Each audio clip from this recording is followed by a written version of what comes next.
brush piles that are all here. Now they just got to entice them into biting. They caught about, what, 3 fish in the past 5 minutes?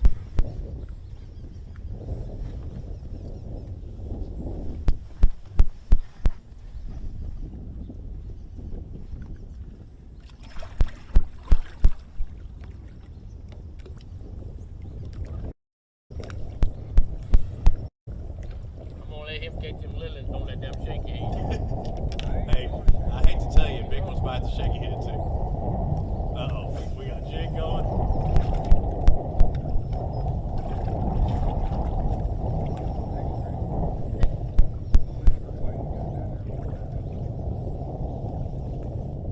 He's throwing a shaky head, but different.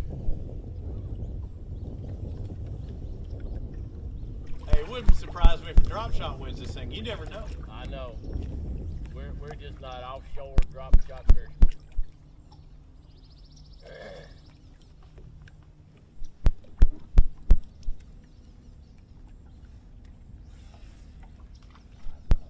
Alright, you under me over. For those of you walking back to the Alabama Bass Trail 100, Jeff Cannon and Terry Tucker have just under 10 pounds. They've got a limit. They've called a couple of times here. They went to this spot yesterday, caught some good, or had some good fish on. They didn't really stick them.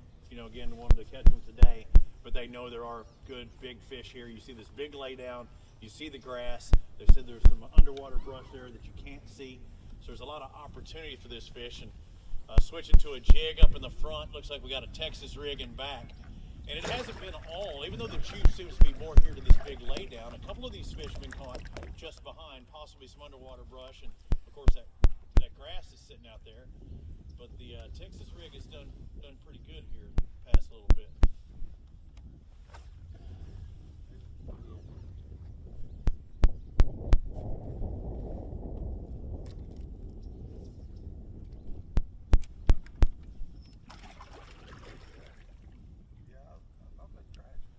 Well, the main is up there. That fish was.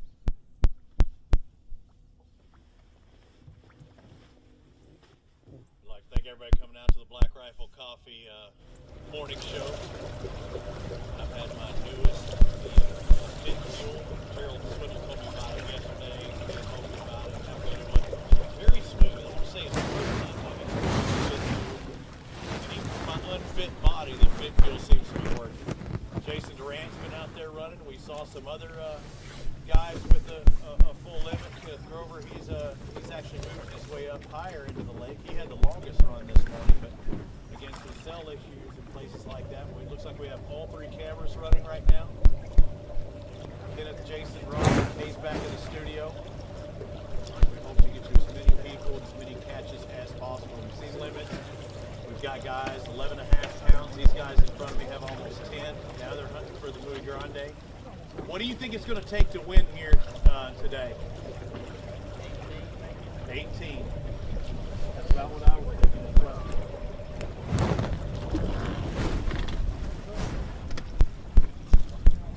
How about the current in this spot? I can feel some decent current coming through here. Was it about the same as yesterday?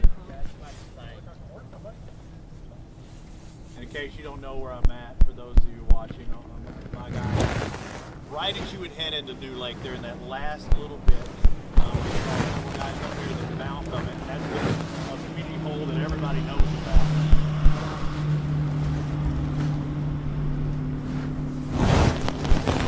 Oftentimes, and they've got that current.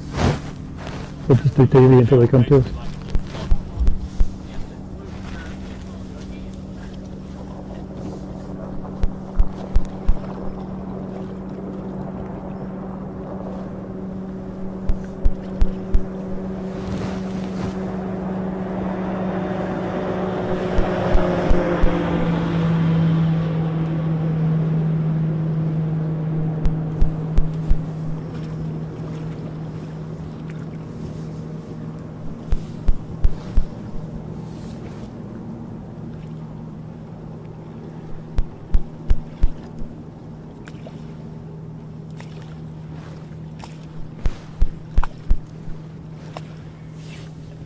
About cranking or anything else like that to that stuff? Do you ever even?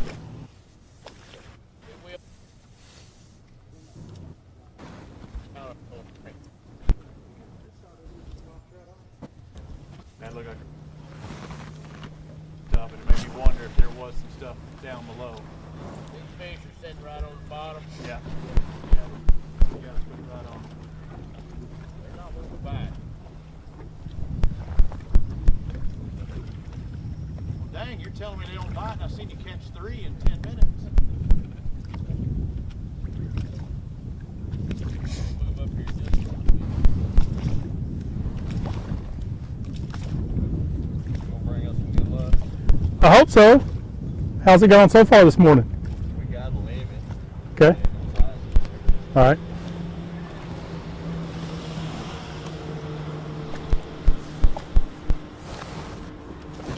When you say no size, what do you really mean by no size? No size. 5 pounds? 10 pounds? 13 inches. Okay. It's got a limit, no size. Yeah, I think we were culling about 7:30. Just by ounces. Right. So you're getting a lot of bites. Yeah, you know, this morning we have. It's been, that was kind of our game plan, try to get a limit. Get a decent base, and I'm hoping when the sun gets up, we're going to get back hot. Not getting many bites doing that, but the bites that I'm getting up there. Right. Yeah. So I'm assuming you got spotted bass now? Yeah. Okay. Do you think you'll get largemouth with the flipping bait?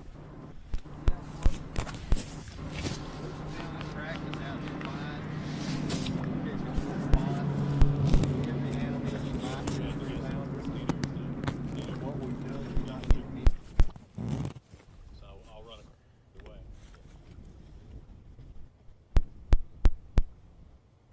Right.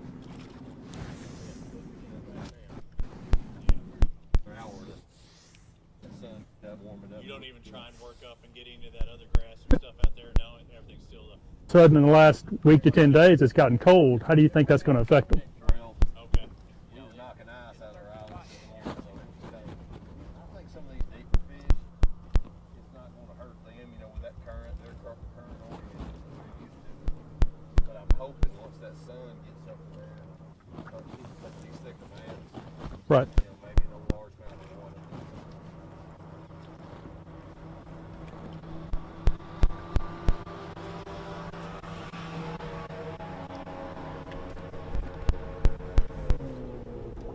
We can't get them out here deep to get anything moving.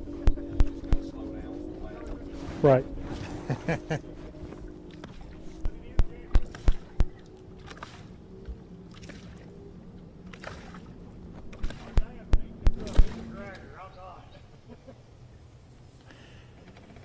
So we are still on the team we were on earlier.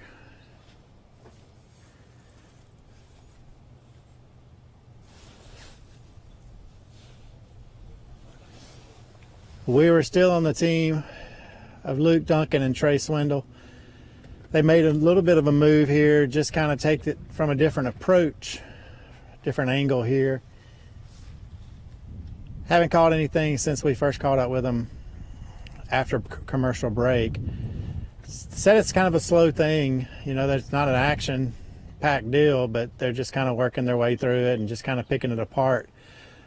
Shaky head, drop shot. Luke has picked up a jig and thrown a jig through it. They've caught some largemouth out of this spot and some spotted bass. So be interesting to see how that plays out for them later in the day. They do make a plan to make a run this afternoon and get on some of their largemouth stuff. Probably going to be swimming a jig at that point. Up in some grass more than likely, I would assume.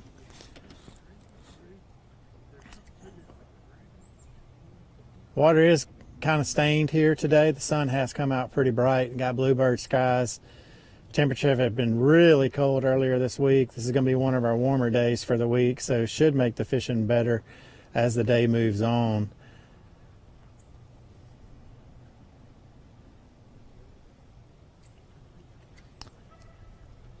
So Luke and Trey are sitting on about 10 pounds.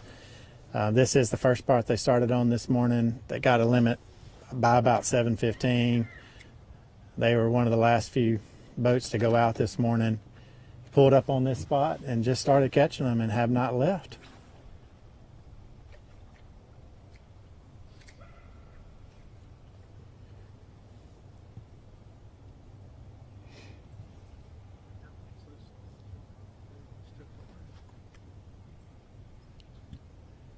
bit again. He took my worm. I've had that happen so many times. Don't know if the dirtier water, they're just not getting it good, you know, not Yeah. seeing it good, and they're just grabbing it by the back end, but they're all solid bites, and you lean back and then nothing. And They just got the end of the worm. yeah, we've had it on the shake head and the drop shot.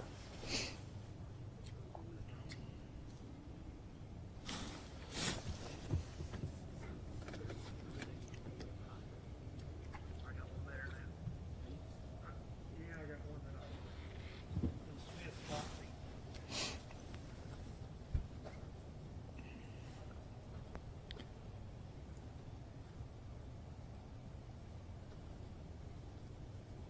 We're kind of holding off on cranking a little bit. We don't want to crank them up and then pull the brush or stir them up. So we're going to wait right before we decide to lead to kind of crank around. I think that's the way to catch a big one, but we just don't want to mess them up. Right? Yeah. So Trey said they don't want to start cranking this spot. That is the way he caught a 4-pounder in practice in this spot. They said they do want to try to run a crankbait through this spot before they leave, but they're going to wait right before they leave. They do think that's the way to catch a big one off this spot, but they're trying to cull up a little bit more before they make the decision to throw a crankbait. Kind of tears them up a little bit when you do that. Breaks them up and they don't bite as well.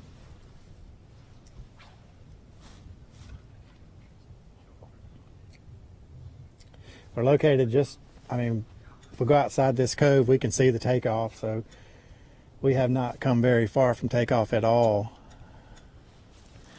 to get to this spot.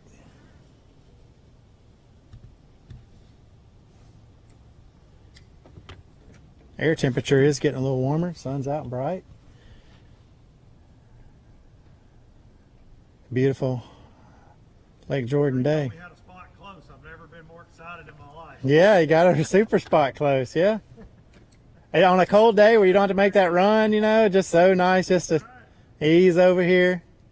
He said, I said, you want to know where it is on the map? Kind of look at it. He said, as long as it's close, I don't care where it is.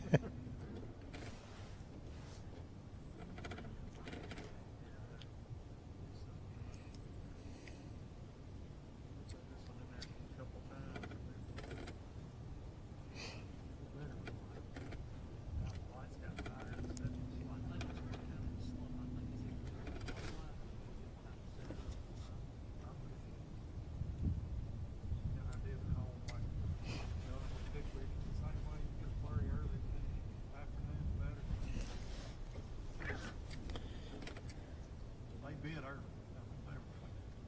I'd like to be there about 30 minutes later. They were snapping.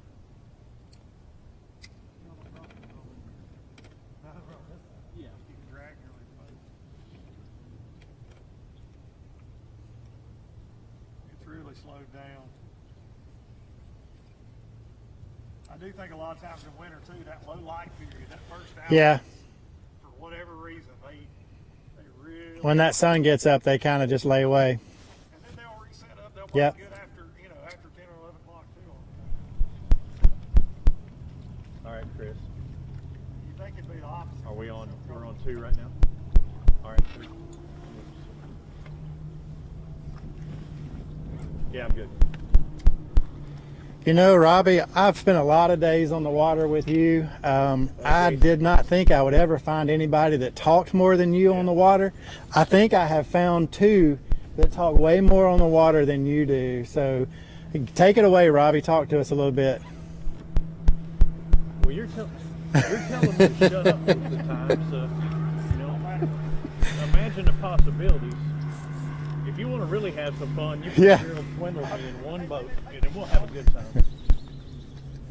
But hey, I want to catch up with this next pair, and I finally made it into, and it's not that far really, into New Lake. Boat number 16, Jeff Kitchens, Randy Wiggins. They have a limit about 9 pounds in the boat already. They're coming in this little cut. Looks like there's some boat docks and stuff back here. I'm gonna try and get to the as close as I can to the backside without disturbing. Yeah, as you work it. Really Yep. skinny, narrow area. Looks like maybe a swim jig or some type of jig in the back. Let's look up into the front and see what he's throwing. You get up the river cranking, and when you get on a stretch, you're catching that. Looks on like the maybe plug, more of and the it'll same or bite. something big, soft plastic. All right, guys, so 9 pounds not too bad. Decent It's so start, crazy. but is it what you'd hope for at that point? And try to You figure have 'em out to in the start process. Just trying to get a limit. Just trying to get a little. Is that what it's going to be, sun dependent and heat?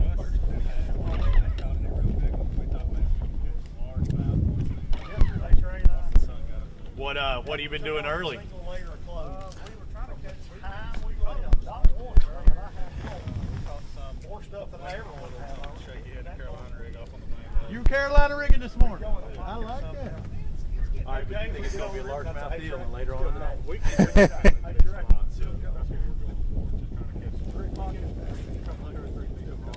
I tell you, the best thing I bought, a little battery operated jacket. I have one. At least something.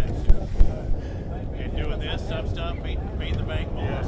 Oh, I got 4 battery packs. I ain't gonna get cold. That's what I did. $100, got a jacket and a vest, or inside. Yep. Might set them up a little bit later on today. Oh, I went deer hunting. My dad made so much fun of me when I first got it. He ordered one after going with me. He fell. nope. Dude, I got this thing on Swing in here, have a deal my with boy wind played and baseball. The middle school ball starts in February. It's brutal. And Jason, you're probably more open water stuff. So that's that's 2 guys that arose, Jason, that I've talked to that have said that they think it's going to take a largemouth and looking forward to a later bite. And both of those pairs had limits, kind of getting their limit fillers and then wanting to, aka swing. Yeah, Robbie, we're kind of in the back of a creek, really, fishing a big drain, if I could describe it that way. A lot of boat docks around, but we're kind of fishing really in the center of this drain. Got some rock piles stacked up in there. Luke, tell us, a lot of guys are saying largemouth's going to be important in this event. Oh, we're hooked up. Sorry. Oh, hooked up on a nice stick fish. Real estate. Nice. Yeah, Laura, and we got fortunate. I mean, Trey caught a big spot here, so for me, thinking about these drains, I automatically figured we're going to be fishing, mainly for spots on this kind of deal. And of course, Coosa River's known for big spots, and you can win with it, but you're going to have, I think, a couple largemouth mixed in, if not 5 largemouth Yeah. to win this one today. But for us, having that solid start, we can go fish for those largemouth and not worry as much, because Trey's been getting some good bites up shallow fishing for largemouth, but like 3 or 4 a day, right? Like not Yeah. anything, Yeah. not 8 to 10, and that can be risky if you don't have 5 in the boat. So it'll help us fish the rest of the day free and easy. But this spot, there's brush on it, there's rock on it, and fish are larger. Yeah. I'm with Brent Crow and John Maynor now. Yeah. I'm ready whenever you are. All right, we are sliding Kenneth into the 3 box with us now. Kenneth, tell us what's going on up on the other end of the lake.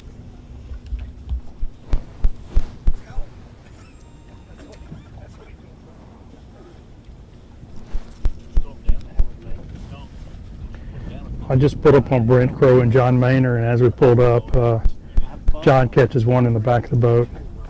They didn't call with it, so I'm going to try to find out how many they got. Oh, thank you. I appreciate you. Guys, how's your day going so far?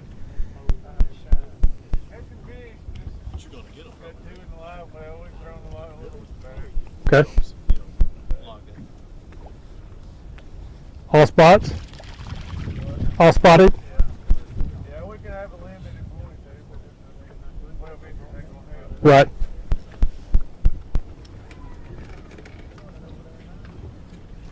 So he's got 2 in the box. He says that he's gotten quite a few bites and throwing the little ones back because he knows they're not going to help him. So these guys are looking at just keeping Kenneth, what what they about think that current might be up worthy on of that weighing end in of at the the end lake? of the day. This earlier this week, I They're know not concerned about that getting bites throughout the day. the turbines were all on and the floodgates were wide open. What is it like up there today?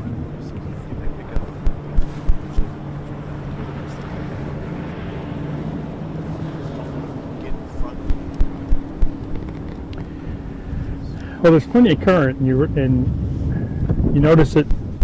It's a little different depending on where you are up here in the river. This river kind of makes some bends, and there's long points that come out and create some current breaks. It really depends on where you're at, just how much of that current you really feel. Where we're at now, there's a little bit of a flow, but it's not as strong right here as it has been in Jeff, some is of the there more places that I've places been. like this out there?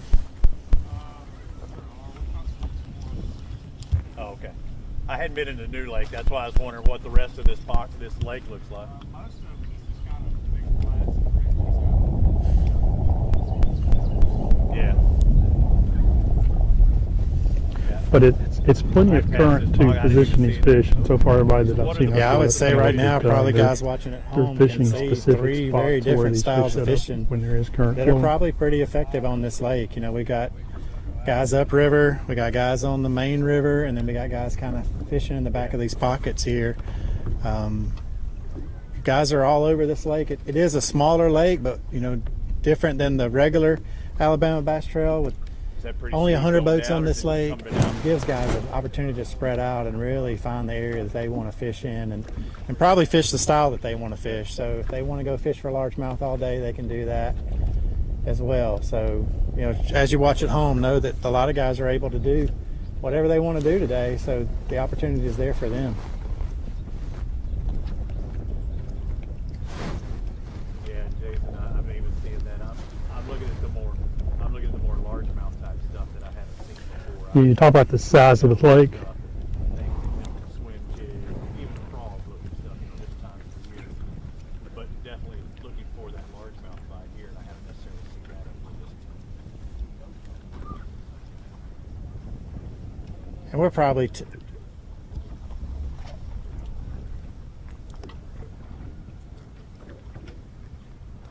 Yeah, y'all are referencing the size of the lake, and what we typically see when we're here is a lot of teams will end up fishing both ends of this lake.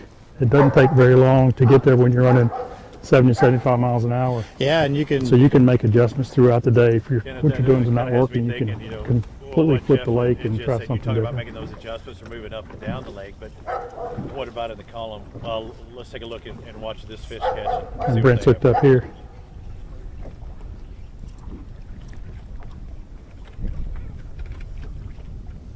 Who is that? That's with me. Mike Iaconelli's dog.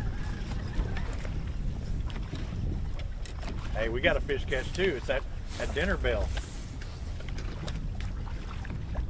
That might help as well.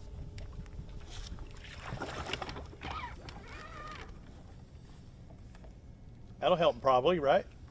what's that? Might get rid of a dink. What'd you catch it on? Just flipping a raised bug. Rage bug, the weapon of choice here, and you know, talking to Jeff, and one of the things you're talking about being able to move up and down the lake and have the opportunities, but what about in the water column itself?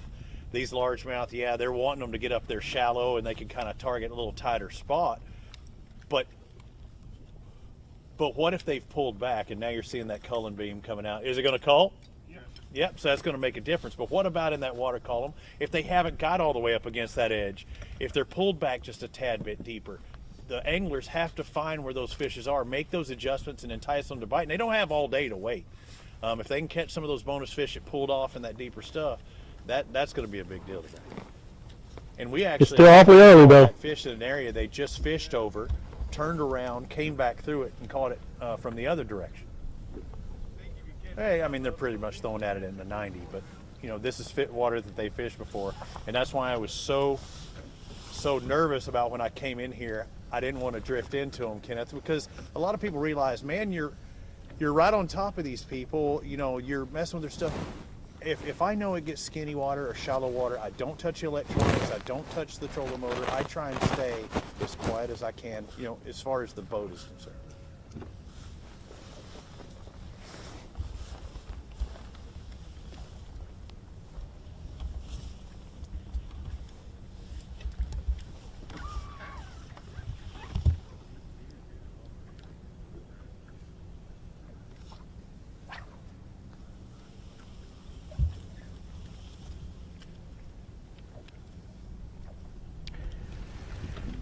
Yeah, I think, Robbie, when we were on you, went back to you, Brent caught one, and it's just a keeper, and I could tell by the expression on his face he wasn't sure if he wanted to keep it or not. These guys told me when we first pulled up here that they're really only wanting a box fish that they feel that they can weigh in. But he decided to keep it, so that's fish number 3. Like I said earlier, he they could have easily had a limit. It's just the other fish would have been too small, and he feels pretty confident he would have culled them throughout the day. But he made the statement that he's getting so many bites that he's set the hook, swing and a miss here. But he feels that eventually, a 3-pounder will show up, that they're getting so many bites in this area doing these techniques. But I would rather be getting bites. It I'd is- rather be catching smalls than not getting any bites at all, because at least you're around those fish, and the next bite could be a big one. It's like, the guys with a shaky head or a drop shot. I don't care about the size of the line or the bait. It's the opportunity of catching that bass. That next time it hits that bait, whether it be a swim jig or a drop shot, that next bite could be a big one if you're in the right spots, and they need to be biting to do that.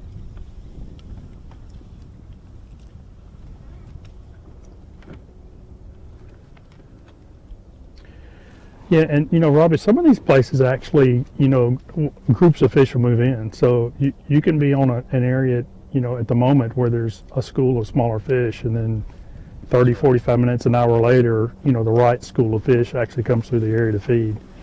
So sometimes it is just a matter of waiting them out. Hey Jeff, what kept you from working all the way in there deep into that pocket? We came in there a little bit earlier. It was real flat back there. Okay.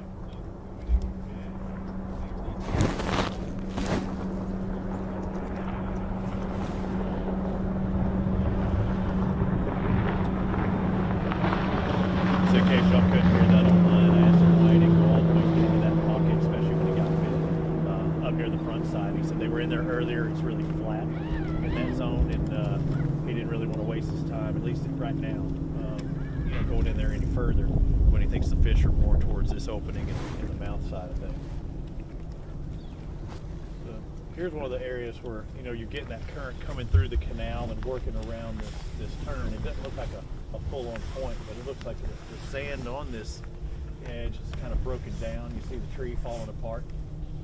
So it still might be a little bit of a current break or something for them to work off of. Horse brush or anything else underneath the water there that could make a difference.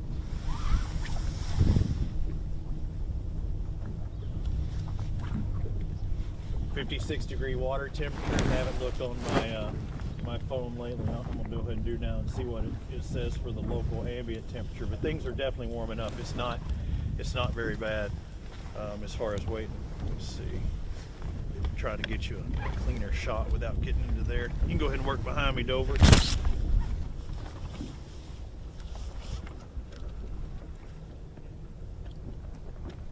We do have a new cameraman on the Alabama Bass Trail, Dover. You'll hear him commonly referred to throughout the year.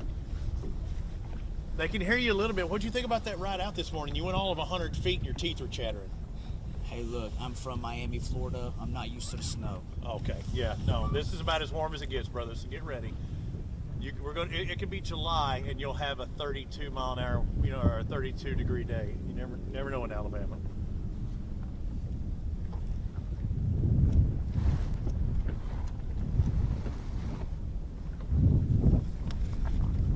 It's our Black Rifle Coffee morning show. I tried the Fit Fuel. It is delicious.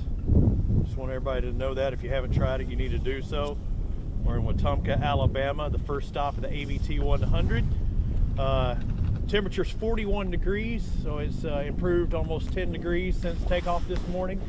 We left the boat launch at about 6:30 a.m. We had, within an hour, we already had anglers catching limits.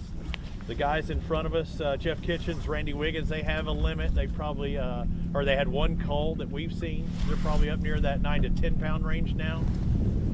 Them, as well as the pair that we were on just a moment ago, said that they think it's going to be largemouth that's going to do it today, and they're just waiting for that sun to heat things up, warm that water up, and turn those fish on, kind of get them clumped up there together.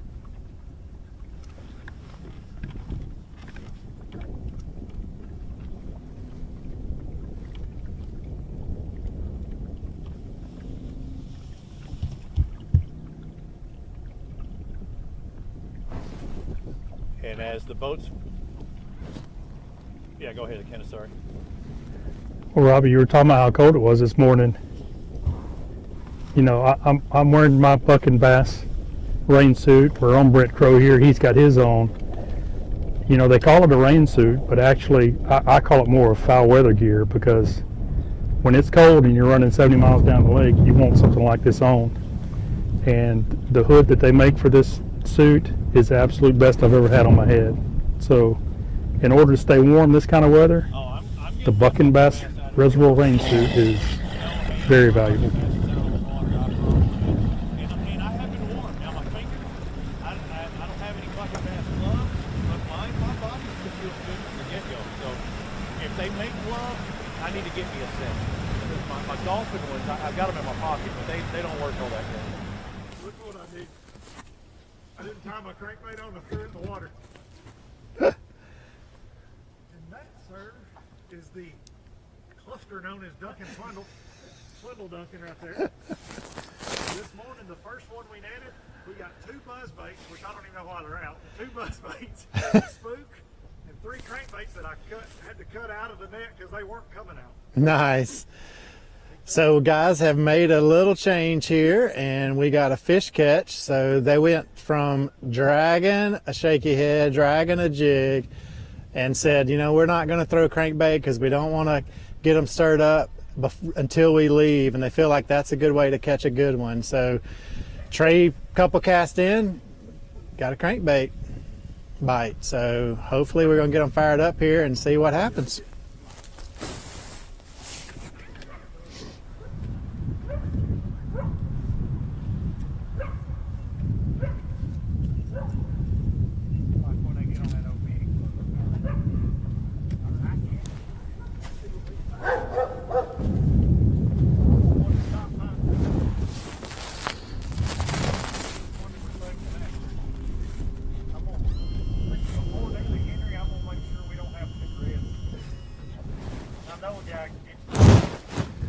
Well, Mr. Maynard just caught another fish while Brent was down making a bait change, and he's going to put this one in live well as well. So now he's got 4 fish in the live well.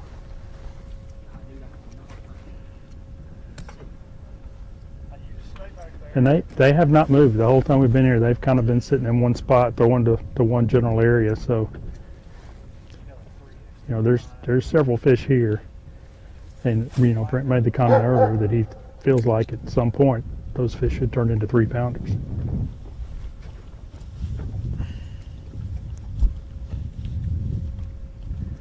Starting to make a few bait changes. They were throwing plastics on the bottom. Throwing a crankbait is what that fish came on, and Brent's down on a spinnerbait now. So he probably feels that they've made so many casts with the same bait, it's starting to make, you know, bait changes may either pick the bite back up or figure out a way to catch maybe a little bit better quality fish.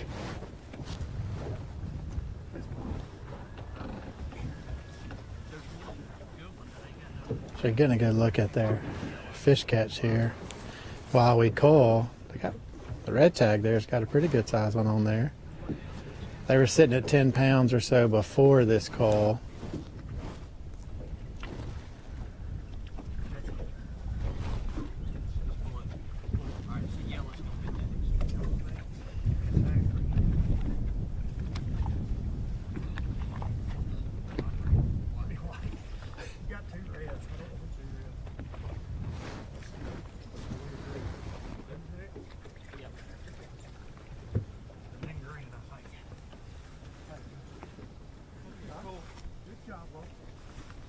All right, there's another call.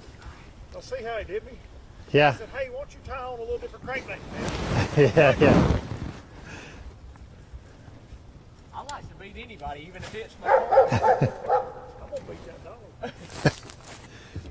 He's just mad we can't get the fish.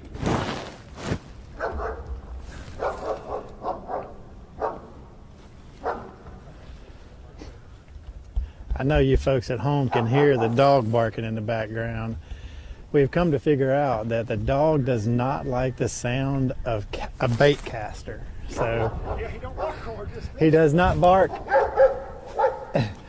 He does not like the sound of that reel spinning, but when you start fishing, it's okay. But as soon as you cast again, he wants to crank that barking up again. So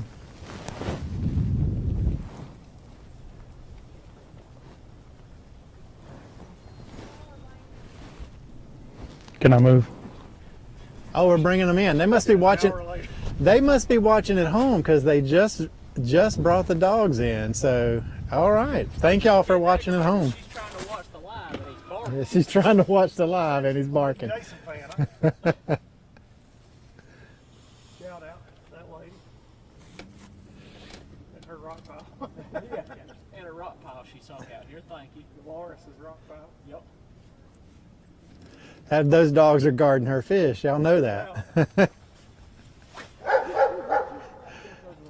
He jumps over and gets in the driver's seat and we out of here. I thought he was gone. I bet the UPS guy don't stop at that house. He dropped it off at the top of the driveway. He sends them a text. Hey, your Amazon package has been delivered a half mile up the road. Dang right. He said, Miss Johnson, you're gonna have to come get this. Cause I ain't taking this package to your front door. Big Ron's like, Yeah.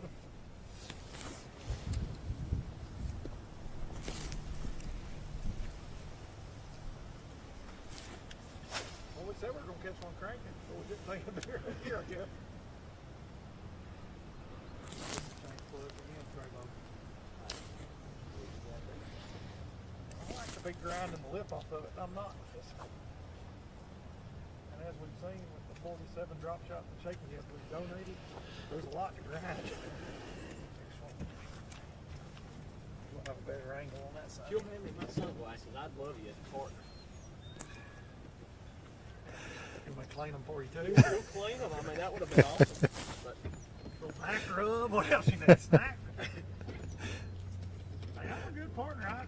I texted him the other night. I said, what kind of boat snacks you need? I might not catch a fish all day, but some we'll eat. Well, let's check in. That's one of Robbie's favorite things to do there. What do you guys have for snacks? Well, I think we got some ham and some turkey. We call it the poor man's sandwich. Poor man's sandwich. You wrap it up, a little bit of cheese. Ham roll. That's right. Little ham roll. And Trey requested mustard, and my wife, I said, I'm not taking mustard in the boat. She sent him mustard. Oh, wow. Trey gets that special request. see who the favorite is. Yeah. Shout out to the triple threat. Shout out to the triple threat for the mustard. She took care of old Trey. I ain't had a cramp all week thanks to the triple threat. She likes Trey a lot more than she likes me. Her adopted son. That ought to eat something up right there, Trey. Believe it or not, when you catch one and then you I stuck my arm down in that water.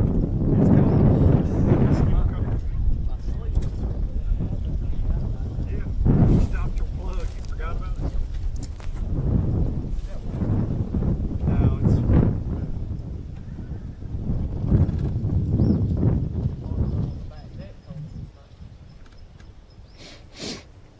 Ain't free.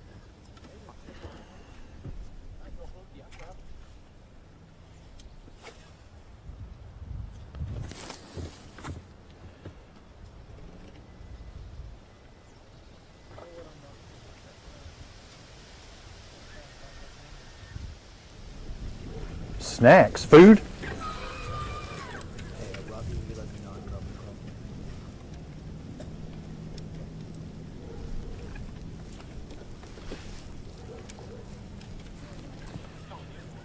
All right, Robbie, I checked in on one of your favorite days here. What you got for snacks? And it is a ham and cheese roll up over here. A poor man sandwich, no bread, with a special request from Trey with the mustard. And Luke said he wasn't bringing it. Well, Luke's wife said, guess what? You are bringing it. And Trey has not had a cramp all week thanks to the mustard. So it has been a good day on the what you got for snacks over here. Robbie, what you got over there? Let me ask. Hey, what you got for snacks in the boat? Well, we got some Little Little Debbie, Debbie, Nutty Buddy. Nutty Buddy, We got some roast beef and cheddar wrap. roast beef and cheddar wrap. Y'all did well. I mean, did y'all hit the delicatessen or what? Well, I mean, Little Debbie, I'm thinking you got from the gas station, but you got anything with mustard on it? Oh, we got some Carolina Gold barbecue sauce on our wrap. Okay, so they might, the mustard might Yeah, be, you yeah, know, we talk about mustard might be the baits and secret. stuff like that, so they got some Carolina sauce with some, yeah, mustard-based stuff on their wrap, so that might, you Yeah. know, we got a limit, your guys got a limit. Mustard Hey, I'll might say be this, the key. I know you always talk about the Black Rifle first cast of the day. Well, I put my Black Rifle to work first thing this morning. My trailer hitch was frozen. I couldn't even hook up this morning. Poured a little Black Rifle on it, thawed it out, and hooked right up. So Black Rifle's good for a couple different things there for me this morning. Hey, there's a dating joke in there somewhere because you ain't been able to hook up for a long time. Oh, I'm hot today. Yeah, I knew it. I am knew hot it. today on Lake Jordan. Set you up there. So what are your guys doing on that side of the lake? Well, actually, it looks like we are. I mean, this is any other time of the year. It's almost froggy weather, but I mean, it's jig, swim, jig, working it through dying grass and matted vegetation stuff. But I saw my first raccoon in a long time running across the bank just a moment ago. I swiper no swipey took off right just in front of me. But I think they're doing they're go big fish. They're green fish looking right now. Kind of in a pocket. I think it was called Ray's Cove or something as you come into New Lake. It's a pocket housing development in here with a lot of boat docks. I asked Jeff about the boat docks. Did they play in practice or key on at all? You know, maybe later on in the day. And he said no, nothing around them. So I don't think they're going to spend much We time made the around change to a crankbait, you know, targeted boat on the docks same themselves. spot, but a little different approach. Have switched over to a crankbait, a DT6.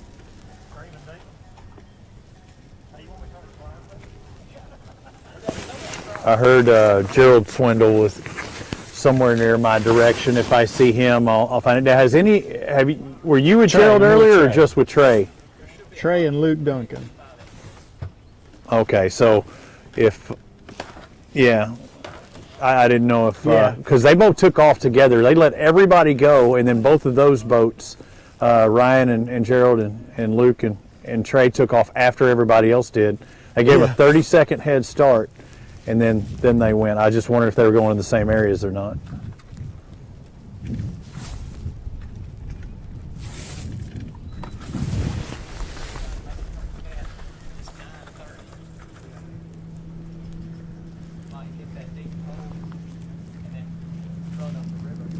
I sure would like to see something in this area because, I mean, if a big largemouth had gotten up there in tighter to that bank. Water temp, actually, I don't really get it. It should be shallower in here, and we're only in 3 foot of water. But you know, when it gets shallow, on a cold night, so it'll get colder. The water temp in here is 53, about 3 degrees lower than what it was out there in the other portion of the lake. I'll let you swing behind me there, Dover, just for a moment. Well, Dowling Marine boat looks good. So what's the plan this year on tours? What are we fishing? What are we doing? Fishing, Eric Morris and I are fishing the north again, Okay. and then the Toyota Series. So what's it like fishing against E-Money here on a tournament like today? I like it. Kind of see how we do. We stayed together last night, so we had a good time. Oh, I know that's right. Little side action. And the thing is, Big E, the mainstay at Wadali Marine, but there's been many a times the rest of the posse has put it on him, and you're ready for that to be the time today. Another edition.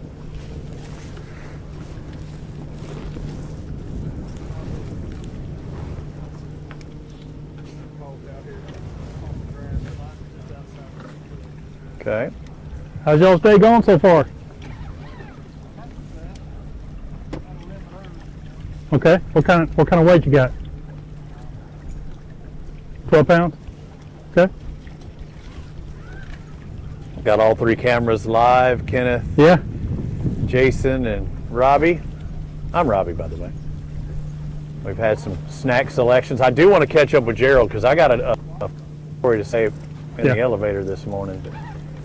You know, these guys are fishing, but they're constantly thinking about eating too. That's why we always do that "What You Got for Snacks" segment.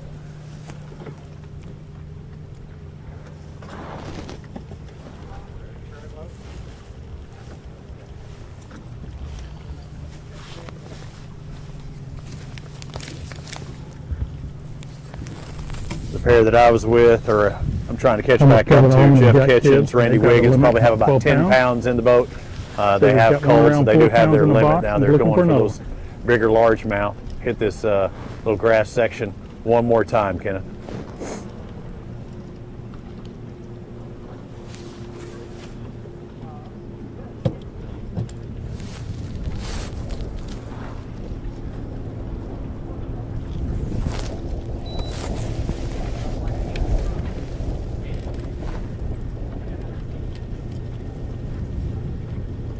Are y'all hearing him or no?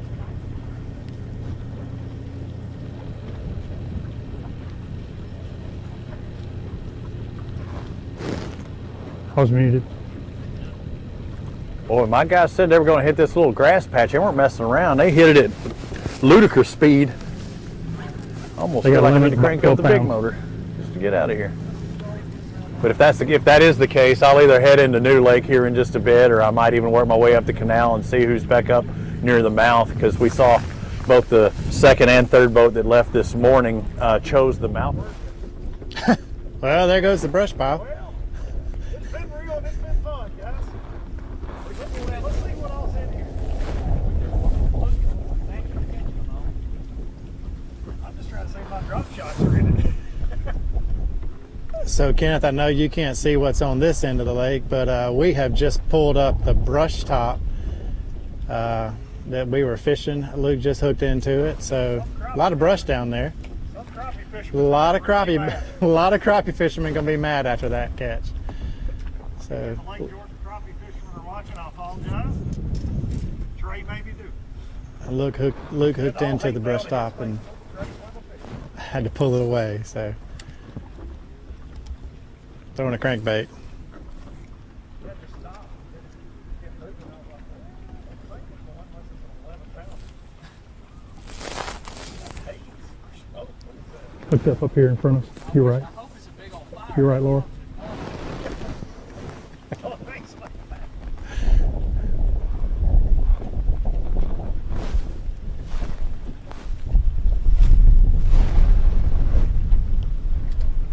We're coming up on another boat. It's Larry and Robert Blunt. I'm pretty sure that's who that is. We talked to him earlier in a little bit different area. And they just caught a fish. Right here in front of Mr. Tibbs and Mr. Allman.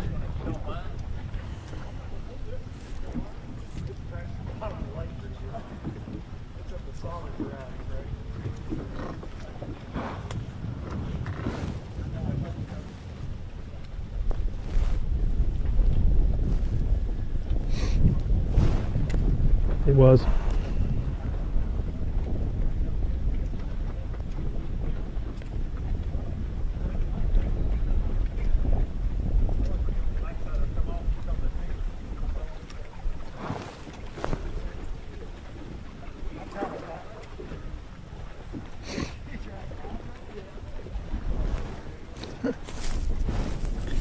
Every once in a while we get lucky and we get to see two teams fishing at the same time. So all we need now is a few more fish catches.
Well, we keep getting hung up down here, so we have to reposition the boat, but we are what Trey Swindle would call in the kitchen right now. So I guess that means where they're going to start cooking a little bit and put this brush pile to work, because there's rocks kind of headed out towards the center of this. And when they scanned it, Trey said originally when he scanned it, he thought it was all brush, but then they got in here today fishing and drug across it, and Luke said, hey man, that's a lot more rock than you think. So a lot of hard spots in here, a lot of brush in here, some old grass in here.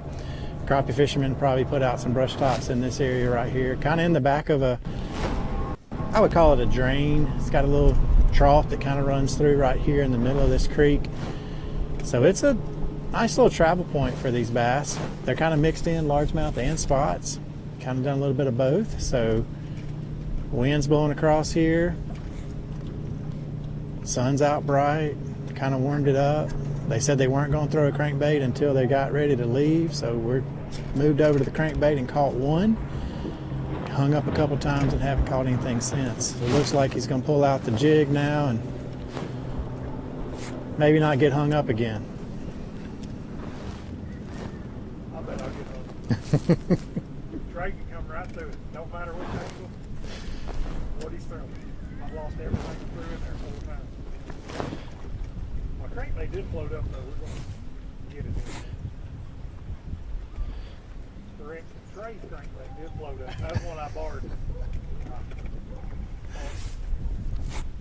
would think a spot like this, you would catch it on a jig. Before you guys got here, I've been throwing for a good bit. I'm not even having a sniff.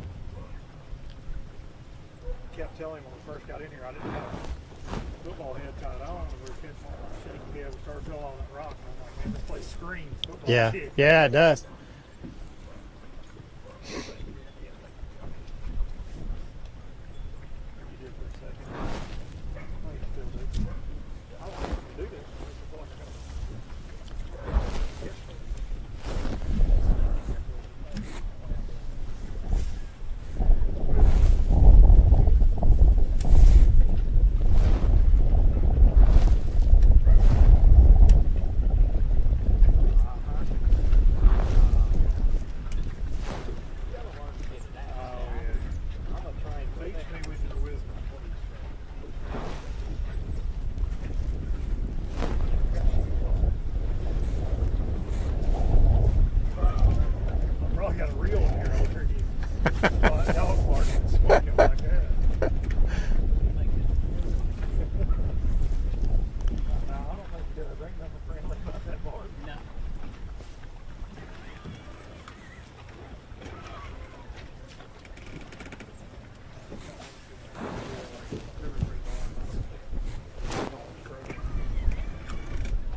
Good, and then you can go back to 3 maybe.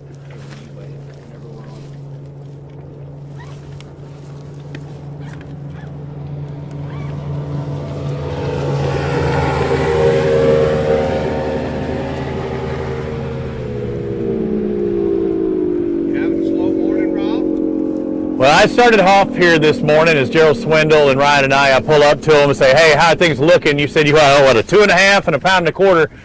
That's not as good as the other Swindle. He started off in a little bit of a flurry, I think, this morning. But he's young. He starts out strong and ends fast.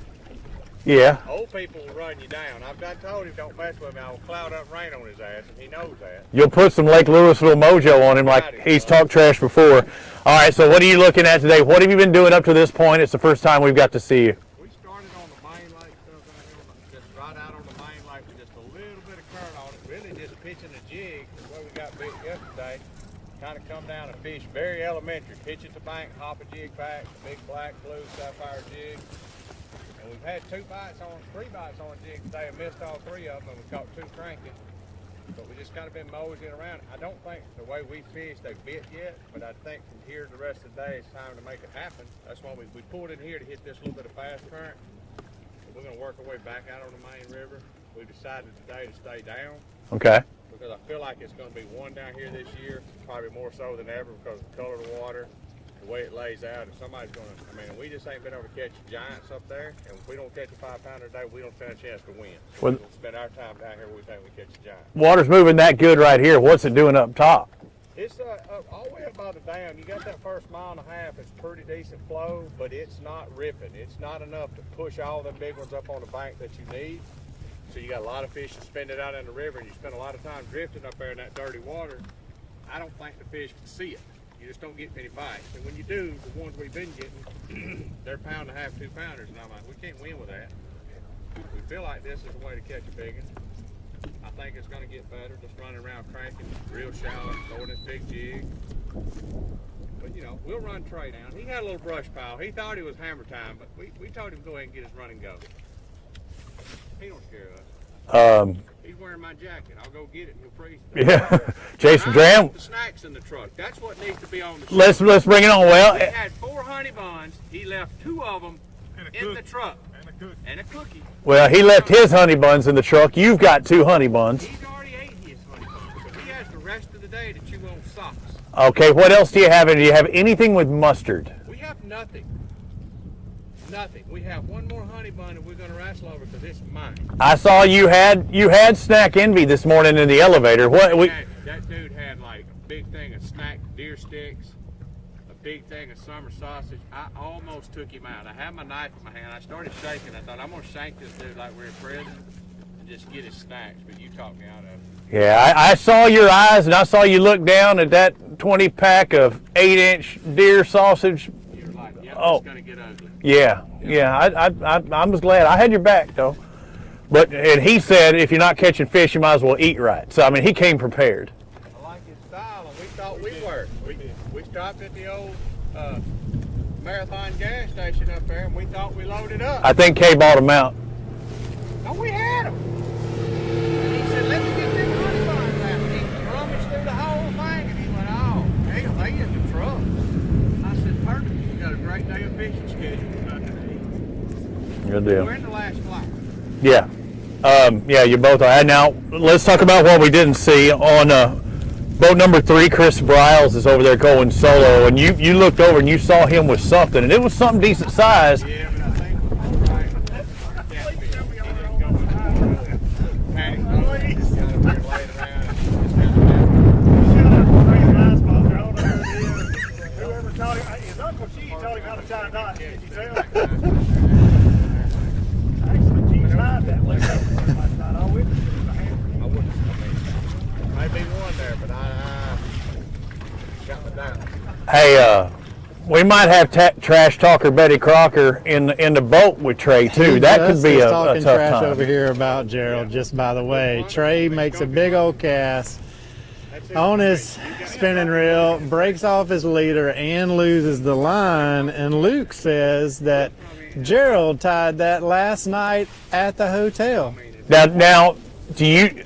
I mean, I spent some time with you last night. Did y'all talk at all about plans on what to do and stay off my stuff, or suggestions? No, Trey's actually been the only one of us that's had any bites swimming a jig. He's, for whatever reason, had the lucky cast. He's had 4 or 5 good bites swimming a jig. We hadn't been able to, so we knew that they're going to do that some later. And we knew he had a brush pile in there he's going to fish. Other than that, we both knew we were going to catch something Well, cranking. I think he had some people send some lucky pictures. You know, through. He's always got lucky family members taking care of him, Yeah. sending good luck charms. Yeah, You know, what we didn't get nothing. yeah. His mom packs his toothpaste. Well, we can't even get around to pack the money box. Hey, but you'd have thought with y'all rubbing up against each other when y'all had to bunk up, you'd have thought he'd rub some good luck on you, Ryan. So I mean,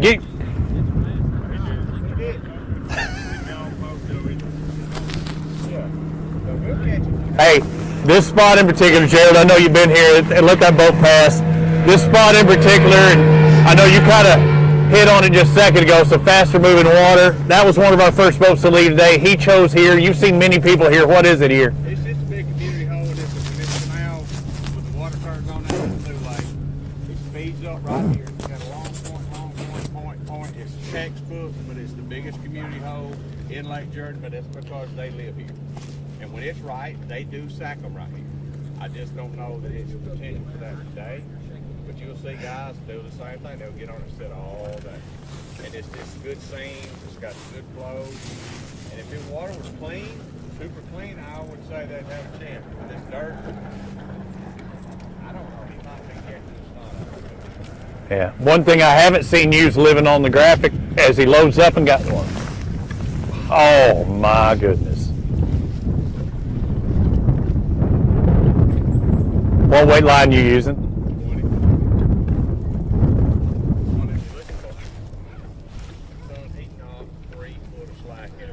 And he was there for a while too, and you just saw it snap off.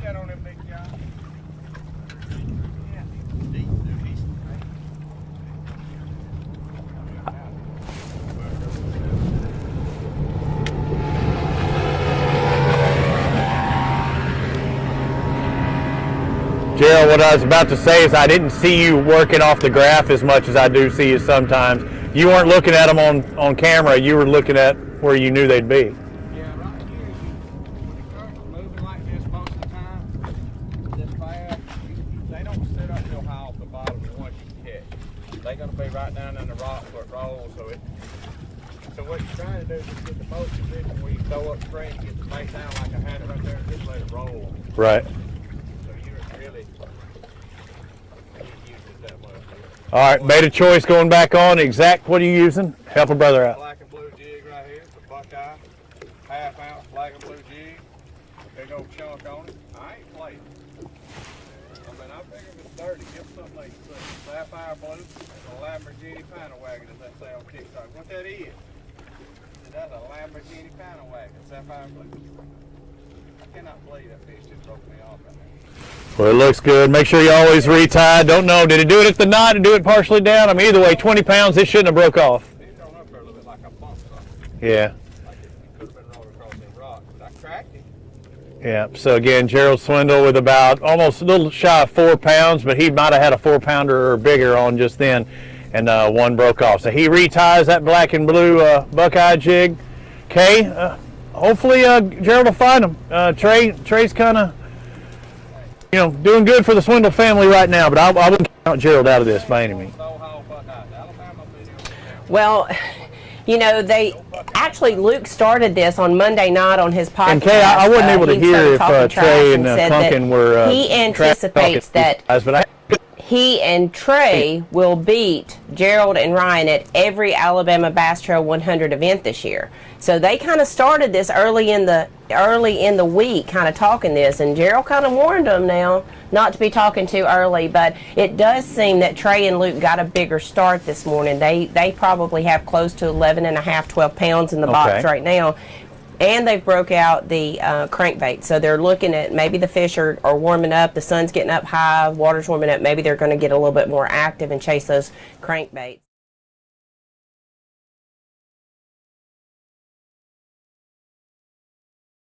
Do when we have a big strike like that.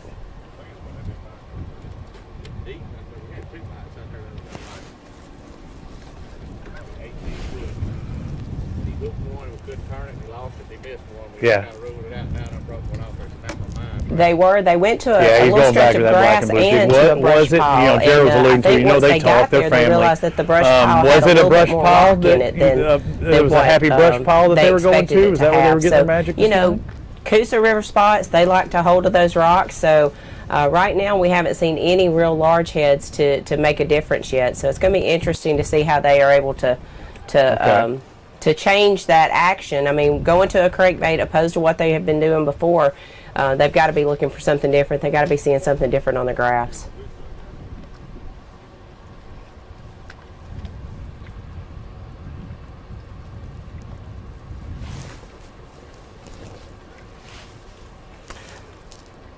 I didn't hear Jason say that, but and they were 11 actually pounds, they know it's not going to win snagging it some for of you. the It might not get a check tree either, tops and though. pulling So them they up need to to go the out there for surface. So that I'm bigger bite assuming as they're well. not very deep. When you're saying in that crankbait, how creek. deep we looking? How deep are they cranking?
Alabama Bass Trail 100 Series live coverage is brought to you by Phoenix Boats, Bahio Sunglasses, Strike King, Luz, and by Busch Light.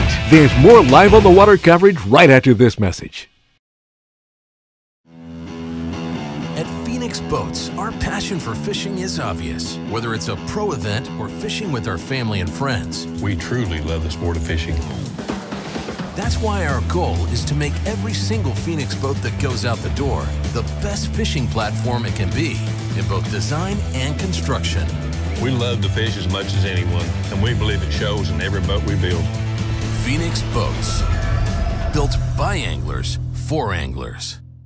Big companies get bigger and bigger and talk about their fancy labs where they study fish behavior, but then they all go golfing on the weekend. We don't have a large laboratory to test baits. Why, you ask? We don't need a big laboratory because our pros fish, our employees fish, our salespeople fish, our suppliers fish, our mold builders fish, our owners fish, and our kids fish. This is our laboratory. Our R&D comes from time on the water, learning how to make fish bite. We don't have other hobbies. We fish.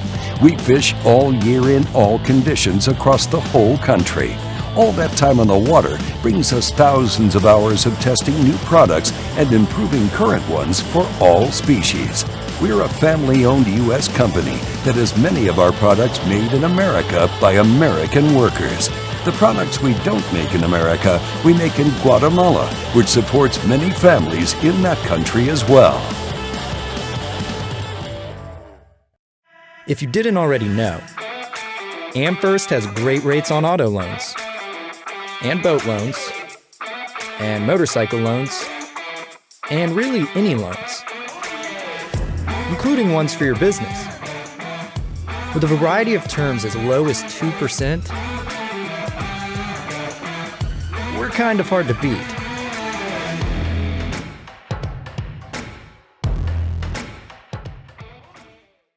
The TH Marine HydroWave H2 KVD Edition is a surefire way to ignite a feeding frenzy. The HydroWave utilizes a sound-emitting technology that imitates bait fish and other feeding fish below the surface that preys on the competitive nature of bass and other game fish to get you more bites. The HydroWave is another way that TH Marine has you covered from transom to trolling motor.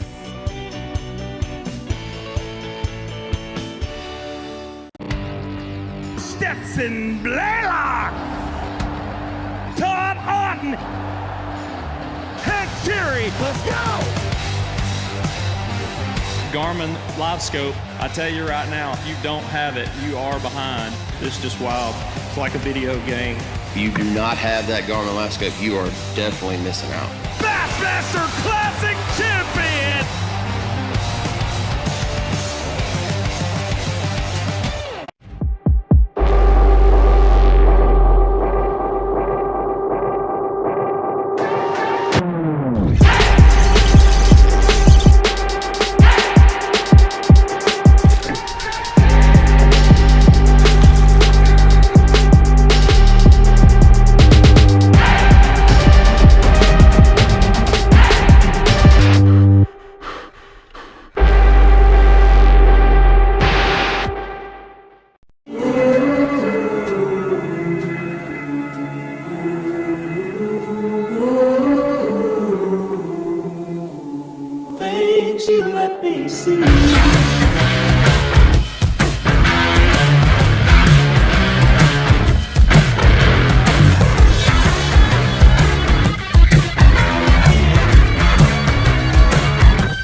Petty Toyota is Alabama's #1 volume Toyota dealer. But that's not the only reason to get to know Bill Petty. Enjoy a 10-year unlimited warranty on every new Toyota in stock. Get 1 year of 24/7 roadside assistance. Test drive for the chance to win $5,000. You heard right. 5,000 big ones. Plus, choose from over 700 new Toyotas in stock and price to move. Bill Petty Toyota is Alabama's #1 volume Toyota dealer. Get to know us today.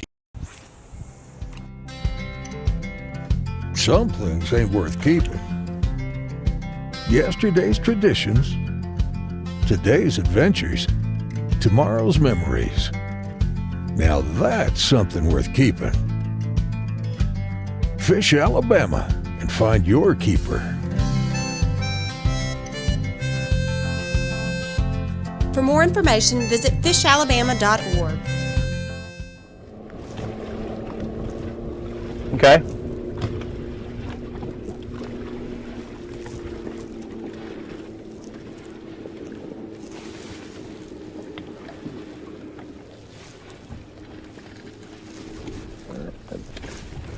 Welcome back to the first stop of the Alabama Bass Trail 100. It's our Black Rifle Coffee morning show. I'm Robbie Floyd.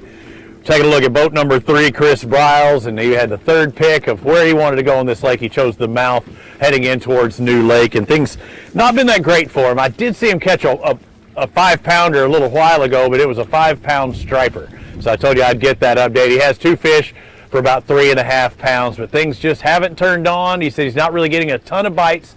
Things are kind of sporadic, but he's getting several different species, and with the current and the wind actually blowing a little bit more now, you see he has picked up a spinnerbait and throwing across this main lake, main river point. So he's camped out here. He said he would. He's got 2 fish in there. 1.5.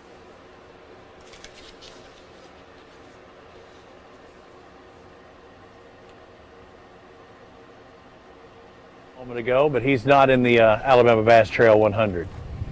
So we are seeing guys catching limits today. The highest limit we've seen is probably between 11 and 12 pounds. We've seen a few limits. Some saying it's going to take 18 pounds to win today. We've seen well over 20. But what's this weather going to do? Water temperature this morning, it was about 55 at the spot I'm at. It's 56.5 K where I'm at right now.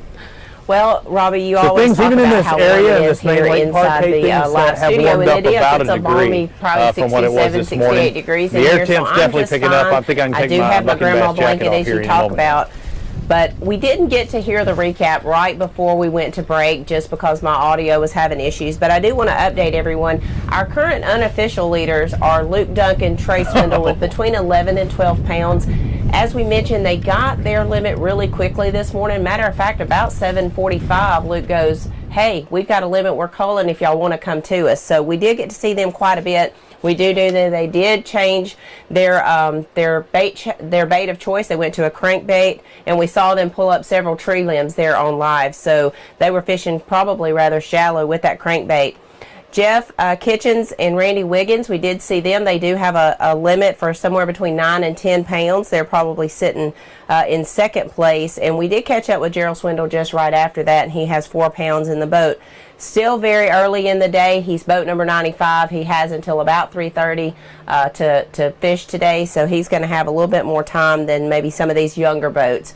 Certainly boat 3 that is sitting in the mouth of New Lake. So we're going to get back out on the water in just a little bit. I do want to answer some of the questions that are coming in through the live comment section on our Facebook page. We are housed at the State Boat Ramp. The weigh-in will take place at 2:30. If you've ever been here, we don't have bleacher seating for everyone, so please make sure that you bring your lawn chair, bring a blanket, a towel, something that you can sit on here so that you can watch the weigh-in. Unfortunately, there's not a lot of parking right in front of the stage, so you won't be able to sit on a tailgate or anything like that. So please make sure that you bring your lawn chairs. We would love to have you out and here to see everyone, as well as the Golden Girls will be here to sell their Alabama Bass Trail gear, hats, buffs, jerseys, sweatshirts, t-shirts, all of that stuff. So please make sure that you, when you come out here, they will be equipped to take credit cards, debit cards, and cash. So feel free to come up and see Mama and Aunt Jean and talk to them, and as well as get your Alabama Bass Trail gear as well. Again, we started off this morning, it was 29 degrees at blast off this morning. We're expected to get up to 61, 62 degrees today. The air temperatures are coming up. It seems like the water temperature may be just a little bit slower getting active, but we're still in that mid-50s range. So fishing still should be good. We've had tournaments in February where the water temps were in the low 40s. So we're excited to actually have 50-plus water degree days. We have seen Wes Logan. He's a Bassmaster Elite Series champion. You saw him get his first Blue Trophy last June on Neely Henry, a Coosa River lake. They had 2 fish in the boat this morning early at 7:13 this morning. We did visit with boat number 2, Hunter Hayes and Alex Alford. They had no fish in the boat at 7:16, but guys, that's been almost 3 hours ago. We'll try to check back in with them as well. Another limit that we had was boat number 66, Dale Brown and Gunnar Brown, their second year on the Alabama Bass Trail 100. At 7:40 this morning, they reported having a 5-fish limit. So that's where we are right now with the fishermen out on the lake. I don't know that I mentioned Jeff Cannon, Terry Tucker. We did see them. They had a 5-fish limit for 9 pounds. And their fish were just getting active. So we may be able to find them again closer to the end of the year. So I'm actually looking at the feed right now. We're going to take just a minute. We'll get back out on the water. Talk a little bit about the ABT 100. It's different from our regular series. We do allow pro fishermen, and we do have fishermen that are in all varies of the professional level. We have the Big Five, Alex Davis, Josh Butler. We have both of those guys out here with us, and they fish the FLW Big Five series, or I guess it's now the MLF Big Five series. We have Bassmaster Elite Series anglers, 2-time Bassmaster Angler of the Year, Gerald Swindle, 1-time Bassmaster Angler of the Year, Scott Canterbury, 2 former Forest Wood Cup winners in Clint Davis and Justin Atkins. We also have, I'm sorry, I'm trying to listen to Chris in my ear here as well. But we have a number of the Elite Series anglers, the Bass Pro Tour anglers, as well as Luke Duncan, one of the commentators for the NPFL, is with us this year. So a lot of really cool anglers out here on the water. But we also we've seen Brent Crow and John Maynard. Brent just won a Toyota Series just a few months ago out on Pickwick. He's with us. Your regulars, your Mark McKeggs, your Tim Hirsch, your Eric Morris.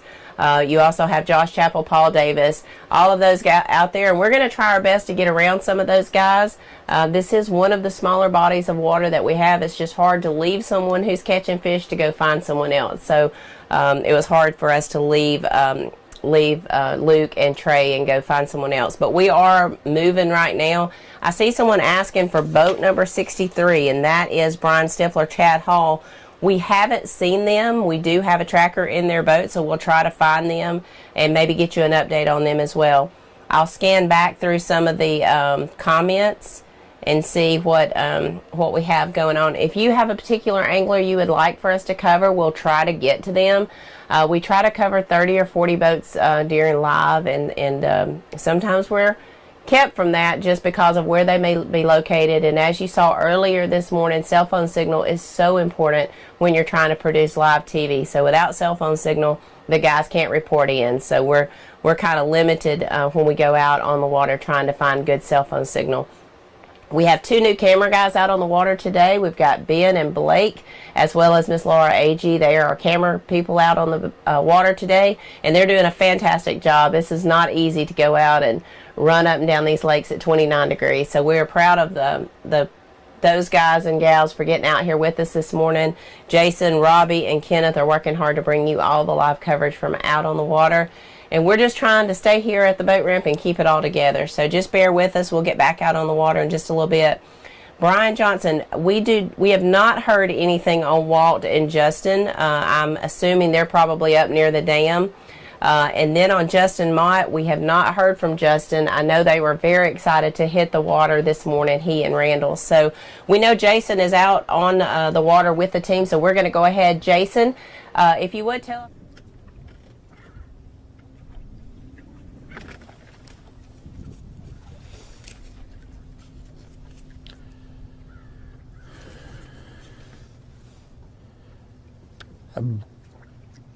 Boat number 10, Kyle Schuchard and Derek Benz. Been trying to get this largemouth thing to go for him. Throwing a jig, it looks like, or maybe a plastic. Working some grass here, pretty shallow water. We didn't move far from the ramp. Just kind of went upriver just a little bit. Went into the first little cut and found these guys here. They don't have anything in the box yet. Guys, tell me how practice went.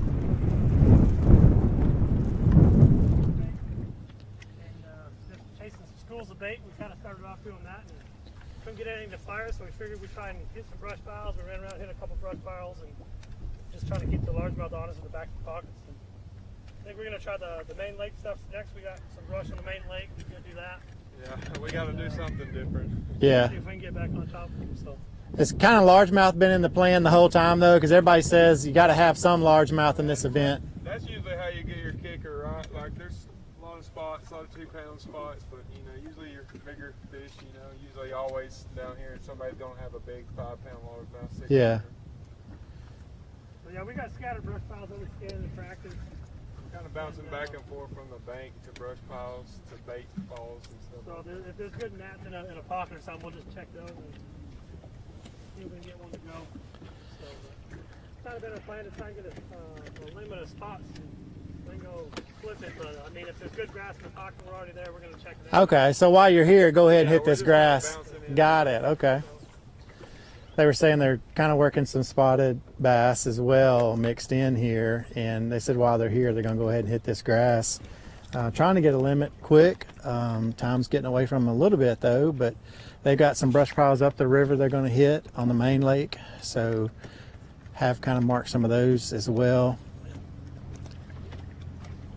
Maybe plan B hasn't panned out as well, and plan A hasn't planned out as well, but we're going to try to catch up with them, maybe bring them a little luck. Guys, where are y'all from? Originally Canada. Canada. Yes, sir. All right. Birmingham for the last 4 years, so. I'm from Birmingham, All right.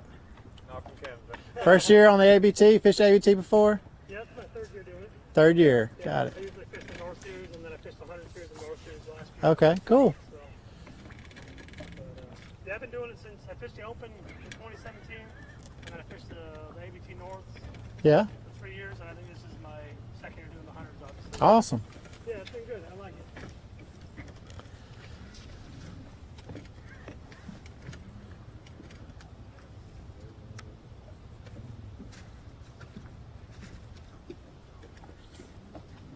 And this area looks good for sure.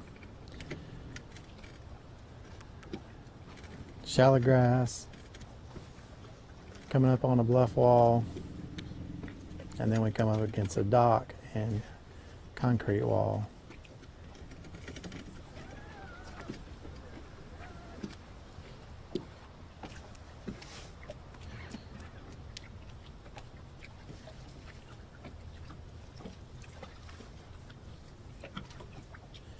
Yeah, it really does look fishy. I'm surprised that we have not caught a fish right here, guys. What's the deal? I mean, The only other thing that I'm thinking is like if we can hit the main lake pocket. That's kind of why we're about to skate. yeah, this is a smaller, you know, not a big creek per se. It's kind of just a small little pocket push in back here. You would think they would be here. Yeah. So, yeah, so I think we're gonna try to scrap their pockets and go back to the main Go back lake. to the main lake deal. Try to hit the main lake rock and some main lake matted grass and see if we can get them Yeah. over there.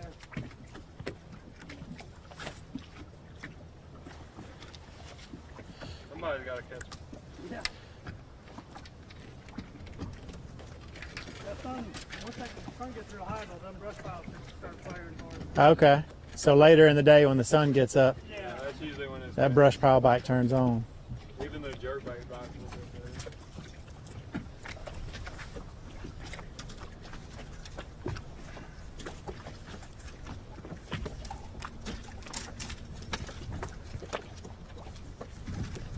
How much time have y'all spent on Jordan? That's about my 4th time out here.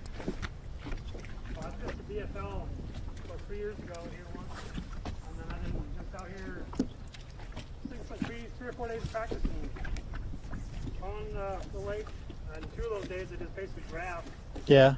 and just found brush, and was sitting up on brush and catch a fish out of the brush with an active target. Yep.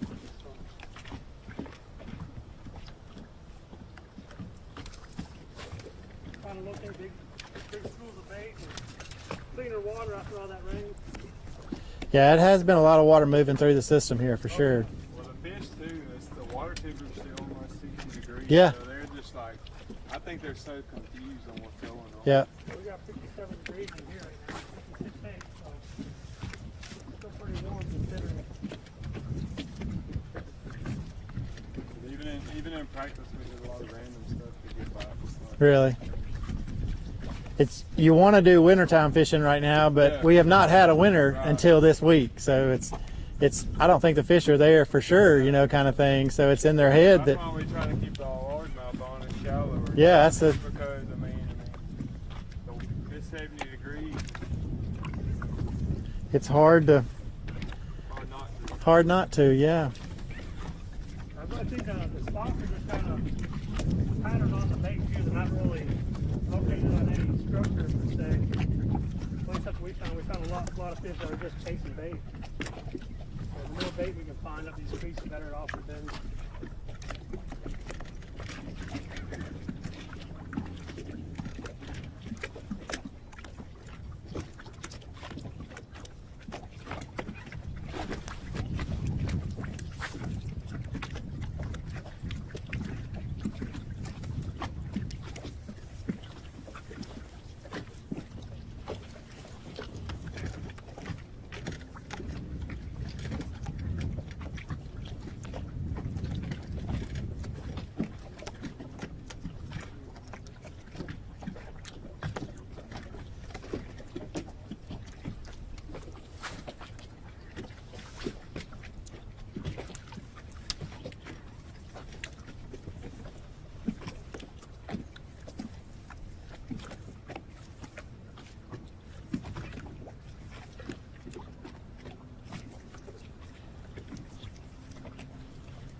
We're gonna make a move. All right, guys. Well, y'all hopefully get on that bite later in the day that's been working for you. We gotta do something. Appreciate it, guys.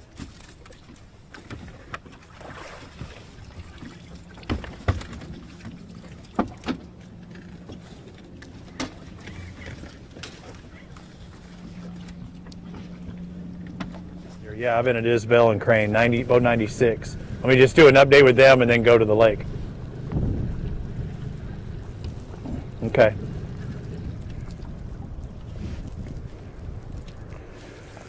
Okay, boys and girls, found another pair that we haven't talked to today. Boat number 96, Barry Isbell and Matt Crane.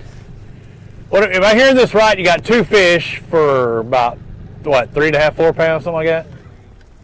That's not what I was expecting out of this crew. No. Wasn't really what we expected. Now you. It's been a lot easier, you know, the past couple days. So. Yeah. You were out there on the main lake where you caught those, right? Yeah.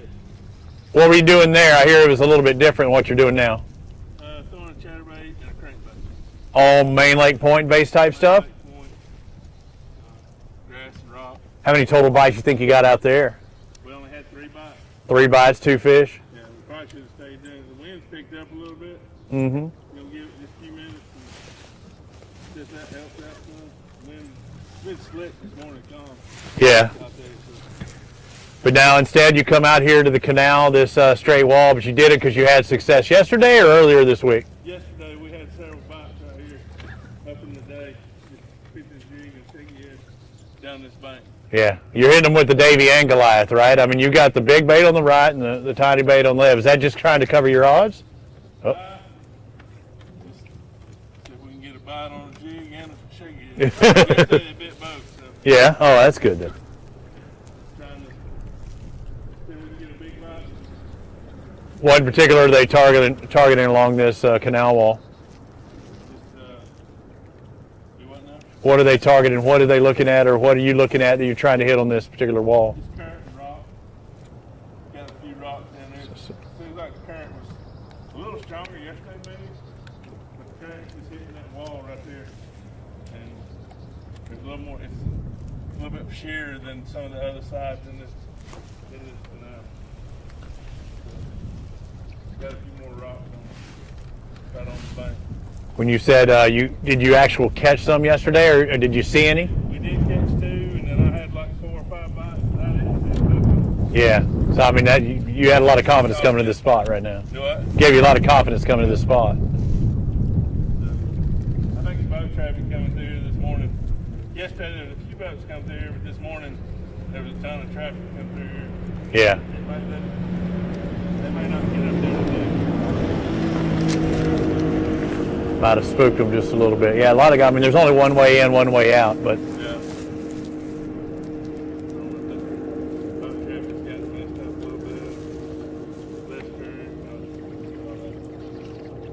yesterday we probably had 7 bites and about a 200-yard stretch. And the thing is, you know, they're probably near here, in here. How you just going to entice them to bite?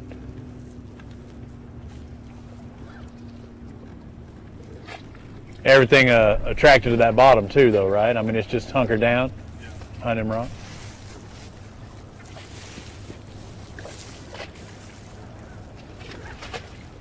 And there's boat number 96, Barry Isbell, Matt Crane, with a couple of fish in the live well, only about 4 pounds, so not the fish they're looking for. They caught those out there on the main lake points, now moved into the canals. One throwing a pretty good sized jig, the other one throwing the shaggy head.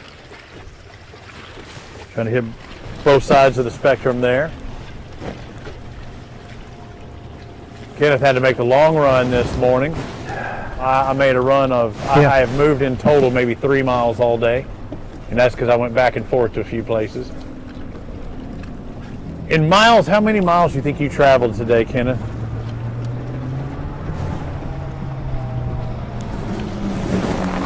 Kenneth, how many miles? Yeah, Robbie, I don't know. I've gone all the way to the dam, and I'm over halfway back into the lake. So, oh, man, it's not very far. Yeah. So, hey, if you're going to run one end to the other, you might as well do it here. I mean, that's your best shot. Yeah, it can easily be done on this lake. You're doing that on Guntersville, you're still running. You're getting gas at some point too. We cannot complain though, with it being still single-digit days. What it is at January 8th, 2022, the first event of the year for the ABT and the first of 3 for the ABT 100. I mean, it's supposed to get up to 60, and it is an absolutely beautiful fishing day right now. I mean, if the guys are waiting for the sun to come out and things to start heating up, that's definitely the case right now, wouldn't you say? Yeah, for sure. You know, these guys that are wanting the water temp to come back up just a little bit, they may get it in the next couple hours here. Should start to make a difference. You know, I was talking to Lee Pitts earlier in the day, and he made the comment that he was waiting on that sun to get up and warm up some of those grass mats. He was going to start flipping them this afternoon. Yeah, I think there's several guys wanting to, you know, target those largemouth up shallower, let things heat up. Temperature-wise, water temp 56.5 here. What's the water temp near where you're at? Is it colder or warmer, or about the same? It was warmer the closer to the dam I was. It was right at 50, not much difference. It was right at 57 at the dam. I'm at 56.8 right here. Well, it's still warmer up there. Mine actually got down around 55 or maybe even under when I went into a shallow, I would say a marina, but it was like a pocket that had a whole bunch of boat docks on, and that often makes sense. It looked like a great, you know, largemouth area, but you know, when it gets cold at night, those shallower areas get even colder. The water does, but in that case, it also heats up quicker as well, or more. Yeah, and I've predominantly been up here in the river channel with the current flowing through here. It stays pretty consistent. Yeah. Now, were you able to see I heard what they were pulling for 3 generators or something this morning. Were you able to see how much water they were really throwing out there? Did it look bad to you? I mean, it's been quite a bit of current. We were just below Mitchell Dam, and I think they've had 3 turbines running up there at least the last couple of days straight. So plenty of current to really position these fish, and that's what you want in the current. You just kind of want to have just enough to where it positions them where these fish aren't kind of out roaming around. Yeah. Getting specific areas where you Gerald was talking about that. Kind of spend time, you know, in the high percentage areas. Yeah. Gerald was talking about some of that dirtier water up there, though, as well. Something that they have to deal with.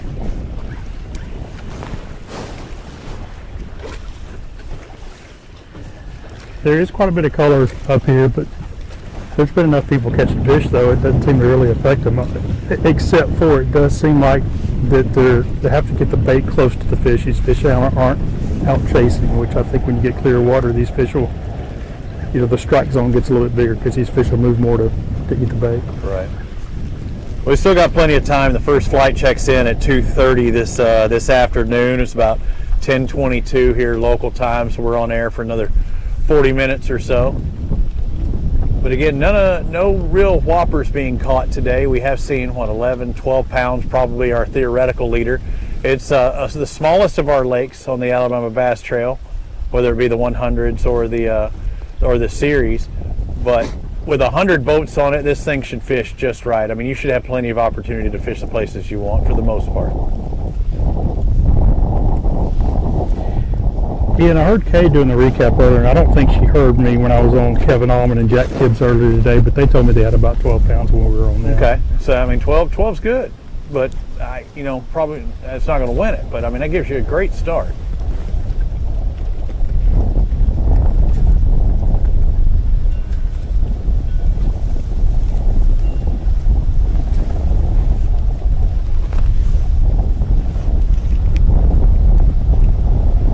Between Jason and Kenneth and myself, Robbie Floyd, we're all three showing you live now. Guys, have you heard of even one single big fish? Have you heard of a 4.5, 5 pounder out of anybody today in your groups?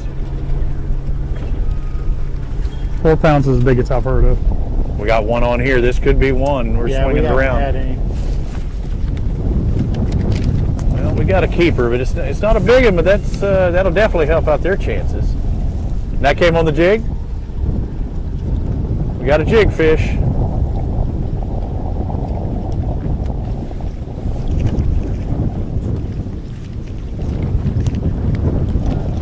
Hold that bad boy up so we can see.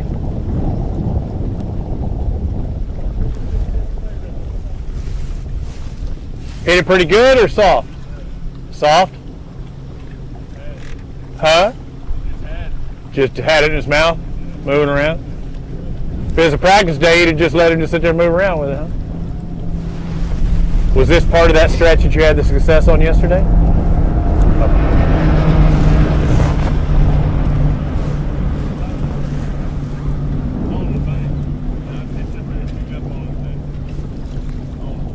Okay, a couple pounds for that bass, but they said yesterday in this stretch, about a 200-yard stretch, they had 7 fish. They caught a few, had several bites, so they just let them swim around with it, but in this 200-yard stretch, they had some fish. Matt was maybe catching them a little more off of the bank. Barry was catching them up there tighter to the bank. But still good to see that, maybe this is the first part of that stretch.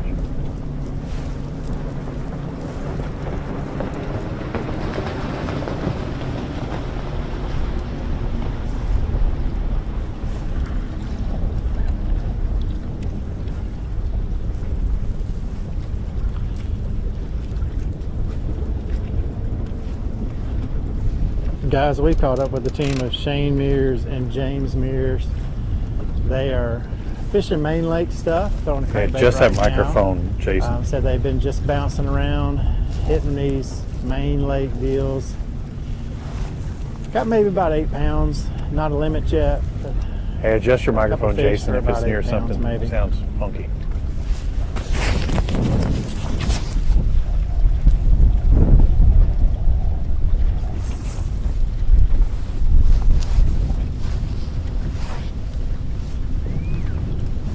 Snag or one hit it for sure? Okay.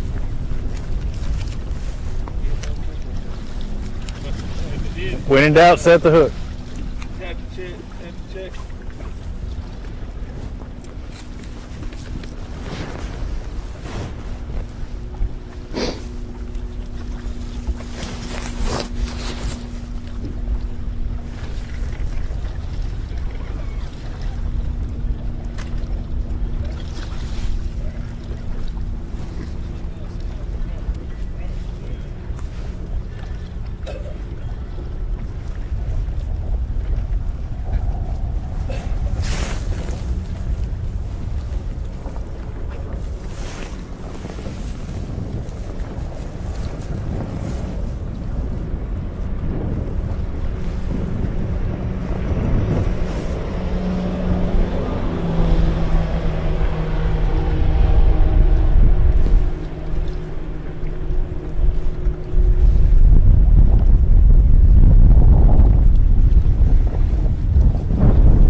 I'm here with Nicholas Turner and Joe Lay.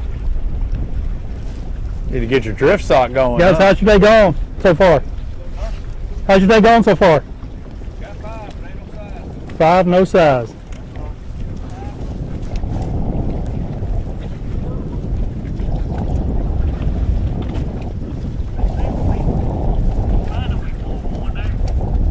It's just a matter of finding that first one. Yep.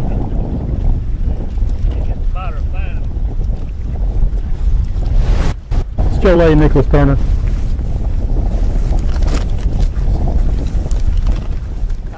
Wind started to pick up through the canal here going to New Lake. Barry Isbell and Matt Crane caught about a 2-pounder, 2 and change just a moment ago. Put it in the live well. This is their 3rd fish, now for about 6 pounds or so.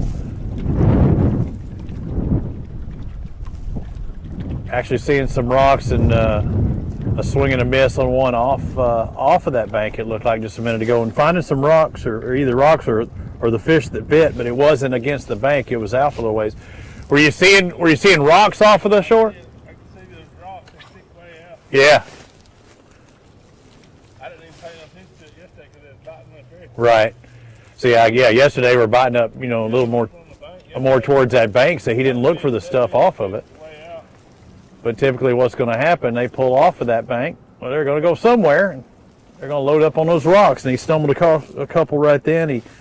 Once he found them, he backtracked and kind of drifted back, and the wind picked up. The current felt like it was taking us back into New Lake.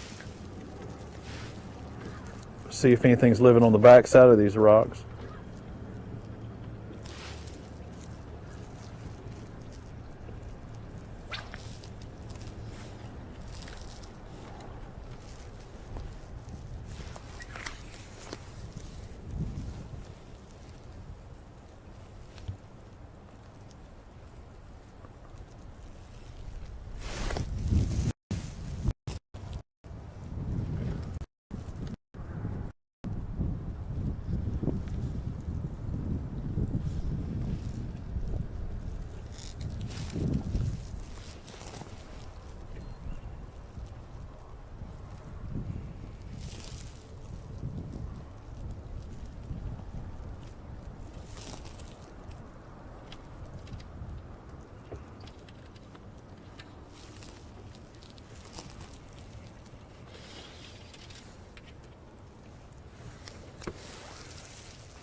All right, looks like so. What's up with the thought? Because we're going for a chartreuse crankbait, and you've been throwing the jig. If I can get down there to him, he bites that, he can't spit it out. What's your depth at where that rock pile is and stuff? That's about 12. That's only a 10. Yeah. Why not get it deep enough? Stir them up. Hey, eyes are in the top of their head. They're going to be looking up. But in this case, he's trying to get the bait down there to him, but he's throwing into the wind, into the current. Don't know if he can get it down there quite fast enough. It'd look a little more unnatural throwing it the other way where it would get deeper. He's trying to get it to run with the current like a bait fish would.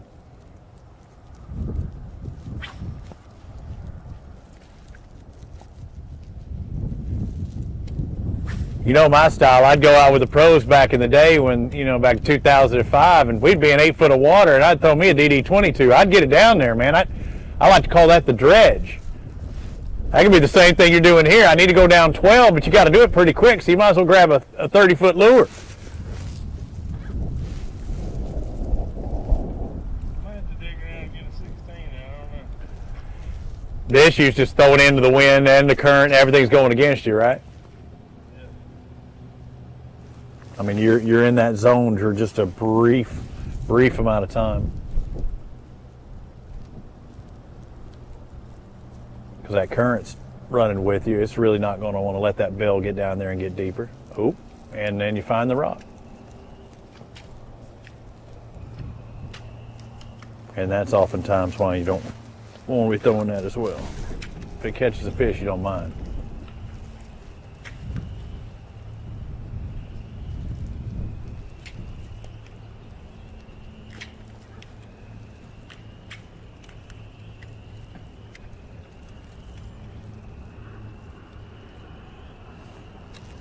What was this?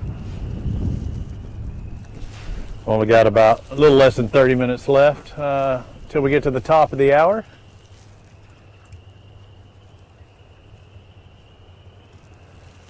Okay, we're having to maybe get out the old lure retriever here this time. All right, guys, welcome back into the Alabama Bass Trail Live studio here at the State Boat Ramp. We are going to give you a quick update, get you to commercial break, and then come back in and wrap this show up in the next 45 minutes to an hour of coverage that we have left. Listening to Kenneth Grover, Jack Tibbs and Kevin Allman are checking in with probably 12, a little over 12 pounds. They would take over our unofficial hot seat right now. They did not talk about what they had in the box, if they were going for largemouth. We sometimes refer to those as large heads, or heads is what some people refer to those as. So if you hear us saying that, that's kind of what we refer to them here in the South. A lot of guys you're seeing catching spotted bass, and that's not abnormal here on the Coosa River. Matter of fact, that is what most people felt like that they would be targeting today. We do have several limits. Boat number 92, Luke Duncan, Trey Swindle, probably the first limit that we saw this morning. They were somewhere between 10 and 11 pounds this morning. Also, boat number 66, Dale Brown and Gunner Brown, had a 5-fish limit. They set a small limit, maybe 5 or 6 pounds. Certainly not what they were hoping for. Jeff Cannon and Terry Tucker had 9 pounds in the boat, but their fish were starting to fire, so hopefully we'll see them again. Lee Pitt, Steve Engel had a small 5-fish limit as well. Also, just checking back through here, we've had several people ask us about Gerald Swindle. When we checked in with Gerald probably 30 minutes ago, he had 4 pounds in the boat, but he felt good about things warming up and having the advantage of having an extra hour of fishing time today. So those are the limits that we've seen. We're going to go ahead and get to commercial, and then we'll be back here in 3 or 4 minutes and get you back out on the water. Hopefully we'll be reset on 3 new teams, and we'll be able to get you as much live coverage as possible. Y'all hang with us, and thank you for tuning in to the Alabama Bass Trail live coverage presented by Black Rifle Coffee. We'll see you right back here. Today's Live on the Water coverage is brought to you by Wajawi Marine, by Big Bite Baits, by TH Marine, and by AmFirst Federal Credit Union. Live coverage continues right after this. At Phoenix Boats, our passion for fishing is obvious. Whether it's a pro event or fishing with our family and friends, We truly love the sport of fishing. that's why our goal is to make every single Phoenix boat that goes out the door the best fishing platform it can be in both design and construction. We love to fish as much as anyone, and we believe it shows in every boat we build. Phoenix Boats, built by anglers for anglers. Big companies get bigger and bigger and talk about their fancy labs where they study fish behavior, but then they all go golfing on the weekend. We don't have a large laboratory to test baits.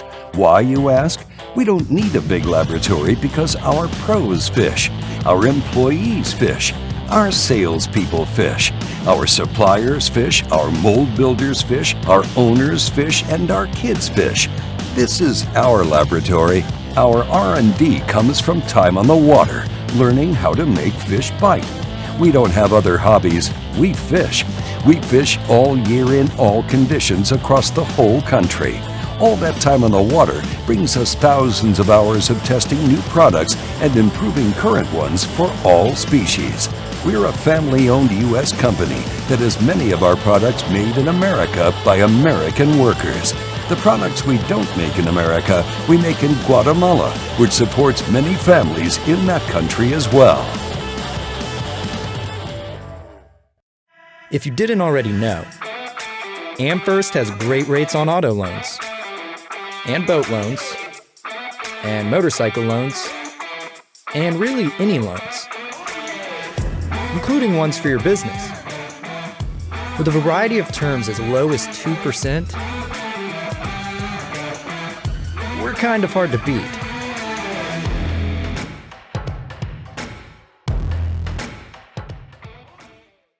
The TH Marine HydroWave H2 KVD Edition is a surefire way to ignite a feeding frenzy.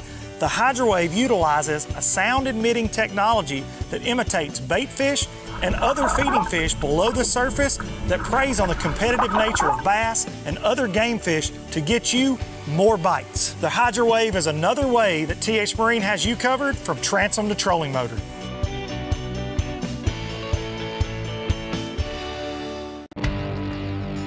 Jackson Blaylock, Todd Auten, Hank Terry. Let's go! Garmin LiveScope, I tell you right now, if you don't have it, you are behind. It's just wild. It's like a video game. If you do not have that Garmin LiveScope, you are definitely missing out. Bassmaster Classic Champion!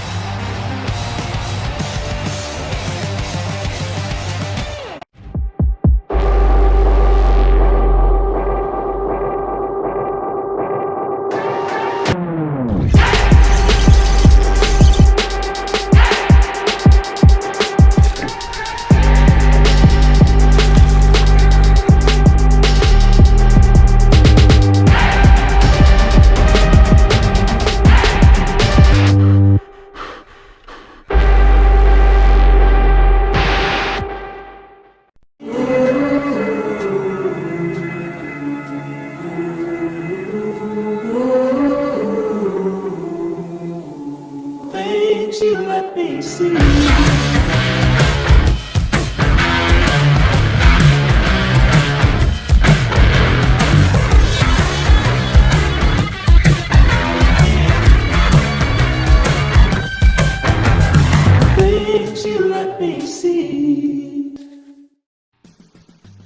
Bill Petty Toyota is Alabama's #1 volume Toyota dealer. But that's not the only reason to get to know Bill Petty. Enjoy a 10-year unlimited warranty on every new Toyota in stock. Get 1 year of 24/7 roadside assistance. Test drive for the chance to win $5,000. You heard right. 5,000 big ones. Plus, choose from over 700 new Toyotas in stock and price to move. Bill Petty Toyota is Alabama's #1 volume Toyota dealer. Get to know us today. Some things ain't worth keeping. Yesterday's traditions, today's adventures, tomorrow's memories. Now that's something worth keeping. Fish Alabama and find your keeper. For more information, visit fishalabama.org.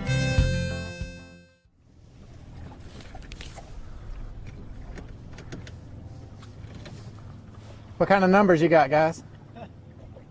Zero. Perfect round number. All right, welcome back, folks, to the Alabama Bass Trail 100 here on beautiful Lake Jordan. This morning is warmed up from a nice cold week. Guys, tell us, Jerry and Robbie, how are you doing this morning? Can't catch any size. Can't catch any size, but you've been catching some? He's caught a couple, you know. It's been a bad morning for us. It has. How was practice for you guys? We had good practice. Yeah. You know, we had good practice, good numbers. Thought we had a game plan. Yeah. Game plan changed. Water was a little clearer then too.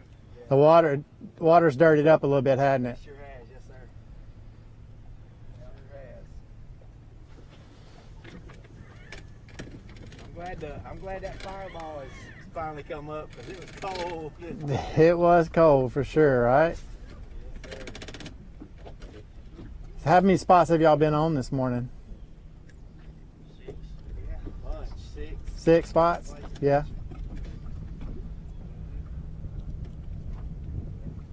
We forgot the dynamite.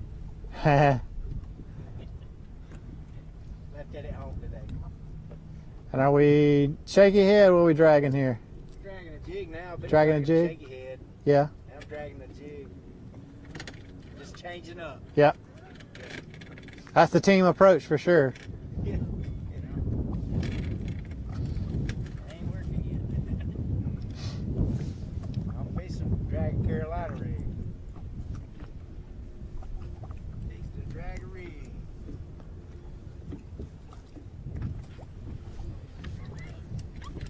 What was working in practice? About everything we threw. Really? They were really biting? Yeah. Yeah, shaky head, drop shot. Yeah. Just drag baits though. We didn't get a whole lot of reaction baits, but And they just kind of shut off.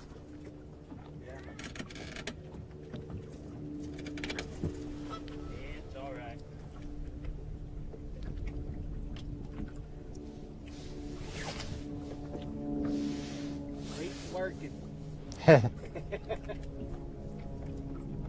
Every day it beats working, right?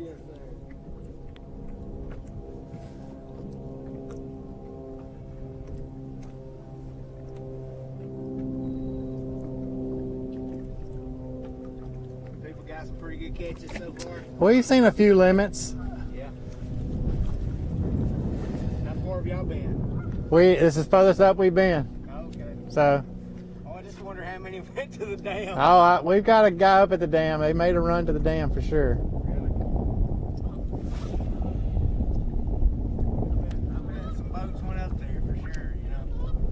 Sir? I said, I bet some boats went up there. Oh, yeah.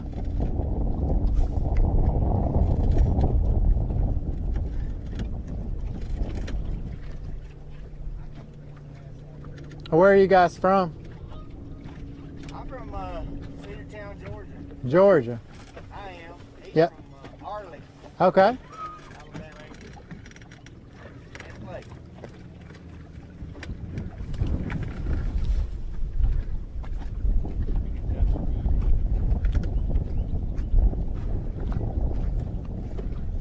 How about y'all? Where are you from? I'm from Tennessee. What part? Winchester. Okay. Oh, up there at the distillery. Ain't it? That's a whole That's town. kind of where I am. Yes, sir. They still giving those tours right now? Yes, sir. Come on. We'll do one.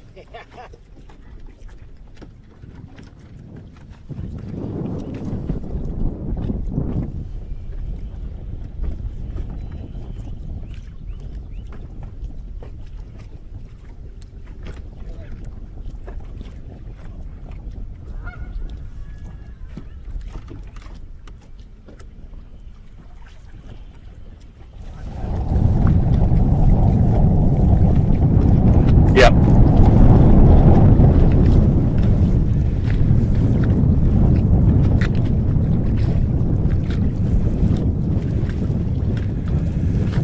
Well, I had to find out what this new lake was all about because several people thought that there would the wind could come out of here. And I pulled up to the boat. I was looking for Clint Davis. Instead, I stumbled upon Ken Walters and Dallas Weldon. I said, "What boat number are you?" And you said, "What?"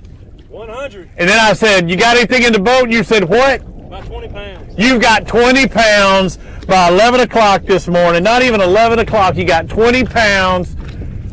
You're kidding me, right? Man, it's crazy. So, at about 10 o'clock, we had 9 pounds. And then at about 10 casts, we had 20 pounds. Caught everything we had. Here in this area? Right in this area, yeah. And it's just depressions and humps and things like that, right? A little depression, about 2 foot deeper than everything around it. And I guess they lay in there. The current feed them. What are you throwing? What's been catching them? Is that a trap I just heard? 3/4 ounce rattle trap and a swim bait. What swim bait? Did I see an underspin or anything on there or no? No, just a ball head jig, a little swim bait on it. Yeah. Man, that's nice. That's a hell of a start to your day, right? Yeah. Now, what are the possibilities? Honestly, so I mean, you had 9 pounds. You come here and then you start stroking them. What's your small fish? About 3.5. 3.5's your small. We got 2 4.5, and like 1 almost 4, and then 2 3.5, something like that. Which has been catching them more, the swim bait or the trap? I think there's 3 on the trap, 2 on the swim bait. Oh man, you got 2 techniques, 1 area, and hammering down right now. What's your depth that you're sitting in, and what are the humps? What are the difference? What's that 2 foot difference? 12 foot here, and it goes down to about 14, and comes back up to about 12. That's awesome. Hadn't had a bite in about 30 minutes, but I don't really feel like leaving right Hey, I don't know.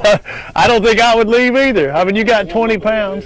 When everybody, what did you think? How did practice go? Let's talk about that. Good. 20 pounds good? Yeah.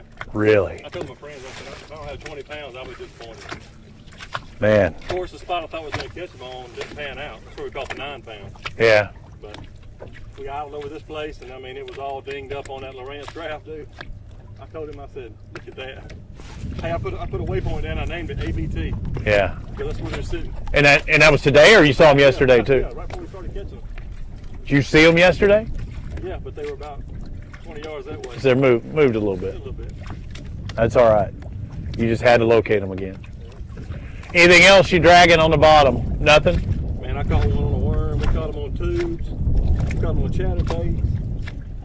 Pretty much everything we've thrown, but the ones that live well were swim bait and rock trap. Who else has been around? That might be Clint over there. I can't tell. Clint's back behind. Yeah, so he's around the same area. And I heard a lot of people saying, you know, I think it's going to be either one up at the dam or at New Lake. And I guess, you know, there's a good chance New Lake could be the one.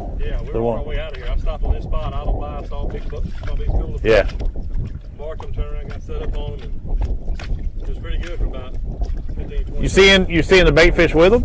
I mean, they're always watching by. Yeah.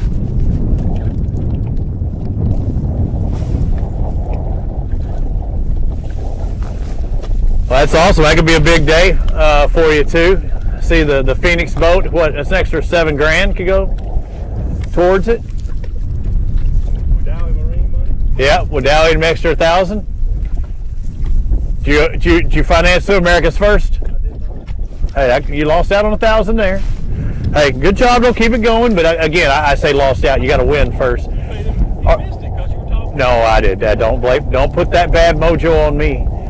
How's they going? So when they were hitting it earlier, were they hammered it or are they just taking it?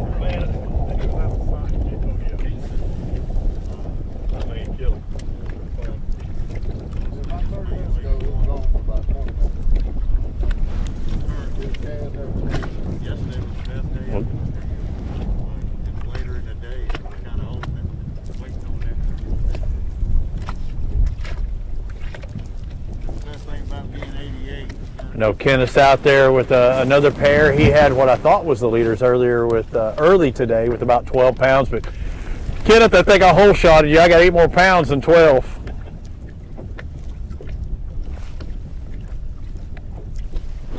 Not sure if Kenneth can hear me.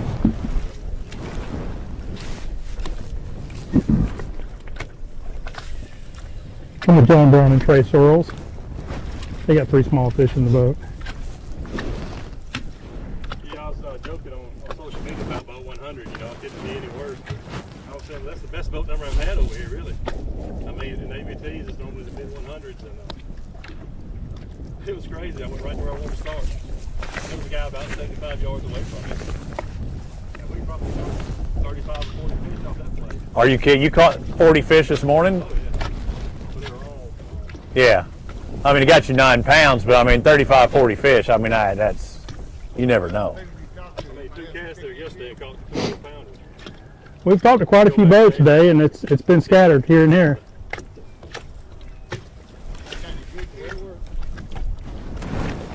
No, I can't tell you that. Any chance you'll go back?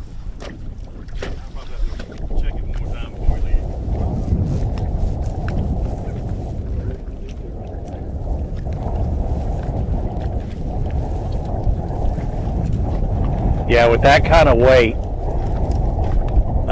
it would be hard to leave. So what was your big fish over at the other spot? 2-1. Yeah, so I mean, yeah, you got to stay here, right? I mean, fours would make a difference, but you're catching 4s and 5s here. Hey, the craziest thing is 3 of them are largemouth. Yeah. That's the other. I can see it. Strange thing. Well, I can't. Yeah. I never caught largemouth in the current here. I know it's your day, you know what I mean? Yeah. Well, even Kay said it, and she said during the week, and the other, it'll be a mixed bag that probably wins. Yeah, but right? I thought you would leave and go shallow. You're right, and that's why the mixed bag. But I mean, they hunker down in the same spots at times. I mean, this would generally be a shallow flat in any other lake, right? Now, as far as the trap, that's the same one. Yeah, are you bouncing it? You hopping it off the bottom? Yeah, but I'm keeping it moving, but you're not really yo-yoing or nothing. Okay.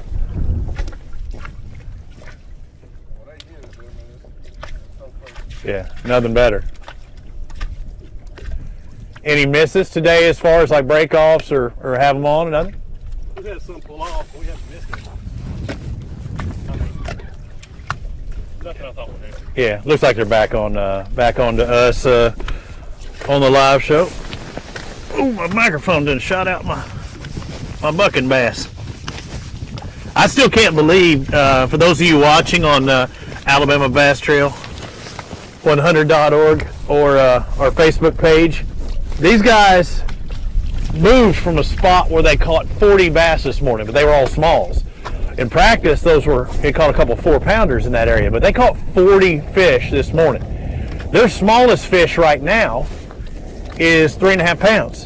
And the guys I'm talking about, Ken Walters, Dallas Weldon, Boat 100, they were the last guys scheduled to leave this morning. Didn't think that they would get on their first spot, and their first spot was empty. So things are going their way, and they're going to have a longer day to fish, about an hour longer than that first flight.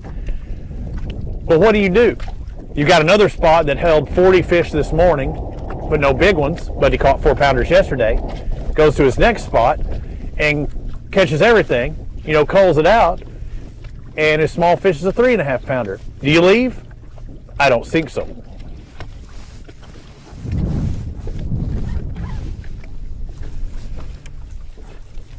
We always talk about the money up for grabs for these guys. I asked Kay this morning because I don't usually get into entry fee things. It's like I just fun fish. I don't tournament fish, but I have done it before in opens and things like that just to see what it's like having money on the line. They've got a $3,000 investment between them to fish this tournament. Not very much. They got a chance if they win today for a $25,000 payday, plus another $7,000 because they're in a Phoenix boat, plus another $1,000, as they said, from Wedowee Marine, one of the Wedowee Marine teams even. It turns into a $32,000, $33,000 payday on a $3,000 investment. That's good.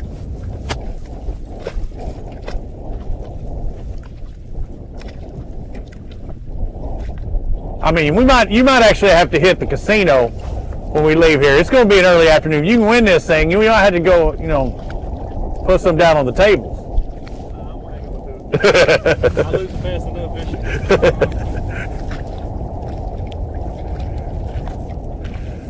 There are other people out there catching the bait. She didn't show me the bait. You went with a chatter for just a little bit, huh? Yeah. I noticed it looked like different size swim baits on there. You're going for the smaller version.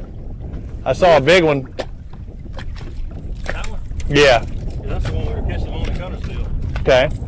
Now they're not liking the bigger bait here? I've got 2 on it. Okay.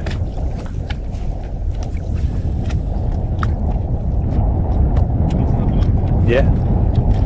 Well, I think that's key. I mean, everything on your deck you can throw down there and theoretically catch it. That's how it made it up there. Huh? That's how it made it up here. Everything else stayed in the garage.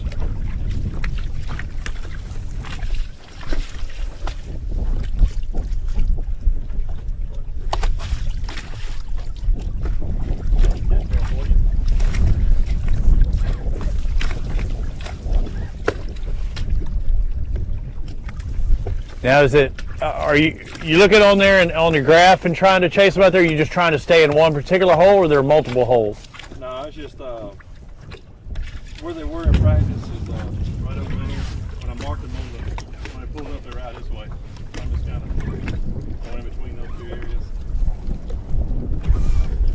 Well, wind's picking up, isn't it? Yeah.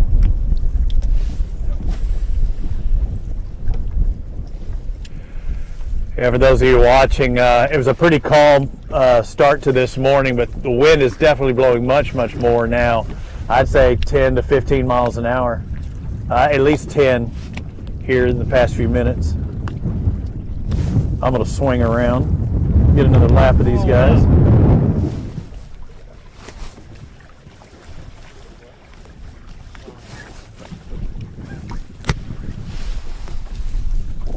I had to. I was getting pushed. I didn't have no choice. I kept going that way, and as soon as that wind blew me, I'm like, I'm done. I can't back it up. I'll come back around again, Ben.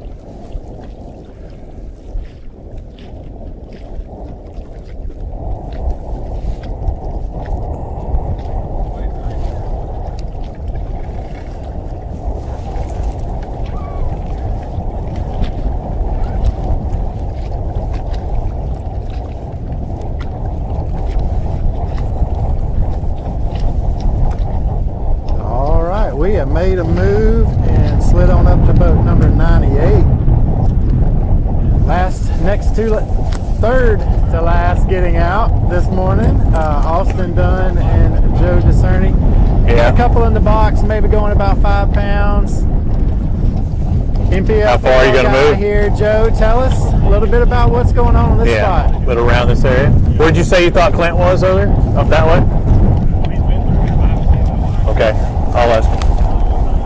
Hey Chris, our guys are about to move. Can you got a lock on Clint somewhere? Maybe let the water warm up a little bit more this afternoon and go fish for largemouth hopefully, but for now, just trying to get a limit. Just trying to get a limit on a little offshore deal, mid-lake kind of deal here. A little bit of rock on it, Yep. breeze and stuff. Kind of dragging a shaky head, dragging a jig. Yeah. They pretty much won't eat anything but the shaky head. For us. How are they biting? I've heard some guys say today they weren't taking it really well. Same, it's real soft. But where when we pulled back up here this after, well, whatever time, we made a few casts on it, and the first one like just bit the tail off. Yep. Then I caught one. Then I missed another one. He just barely had it, and then I caught another one. So it's real soft. I don't know why. Actually, the bite I think just got on and off because the wind just picked up and just stopped all at the same time. I mean, Huh. It's weird. For like a half hour, it's kind of blowing pretty good right here, and then it just Kind of changed it up. slacked off. I don't know if that had him up there and how they just fell back off. I mean, I'm seeing fish in 20 to 25 feet all the time, like all through this whole stretch, but I can't get those ones to bite. Can't get these ones to bite either, though.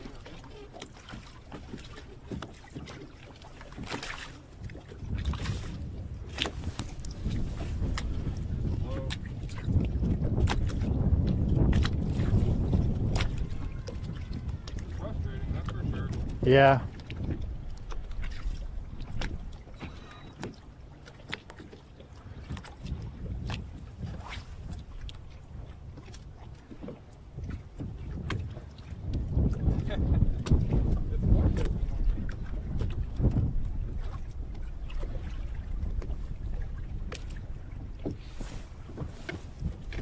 Better when they're 4 pounds, you know. 5 pounds. 4 makes a lot of sense.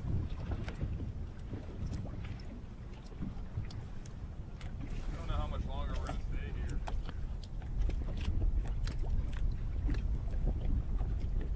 So they said they broke down this spot a little bit and dragging a shaky head across it. Recently on this spot, they said earlier today that the wind kind of blew in on it and may have It was actually about a half hour before you got here. grouped them up a little bit. Windier and then it stopped. Yeah, it got windy and grouped them up a little bit and kind of made them bite a little bit. And now the wind's kind of died down and they're not biting as much. So it's made a good change, but they said they may not stay here much longer.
Let me know, Chris.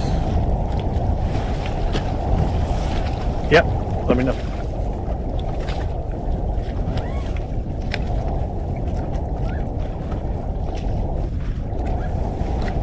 Creeping up on boat number 64. Look at this, Clint Davis, Lance Poe. You know, Kay's going to give you some love always out here, and she said y'all are going to be a couple to look for. How you looking today so far with still plenty of hours ahead of you? Maybe 16's okay, not bad. About where you thought you'd be, or do you think you'd be hammering them by now?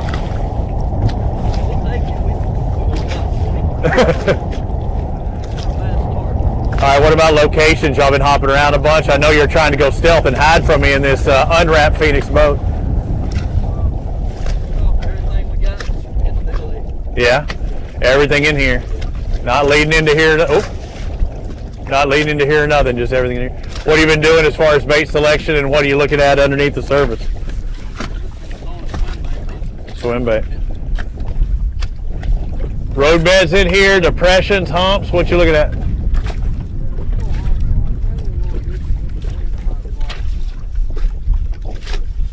You able to graph them? You able to see them on the deal? No, they're all hunkered down. Yeah. Not make. Really?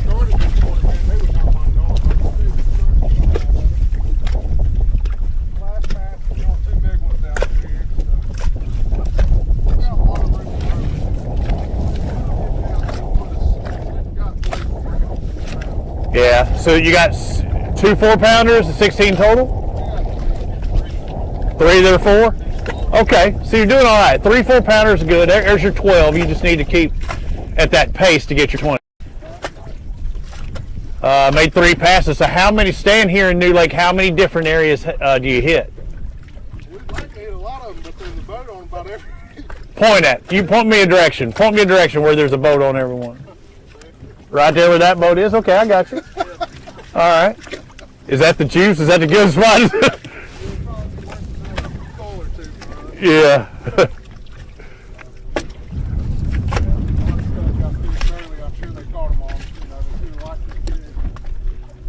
Well, at least you have multiple areas, because if that's their only spot, you know they're probably not going to leave.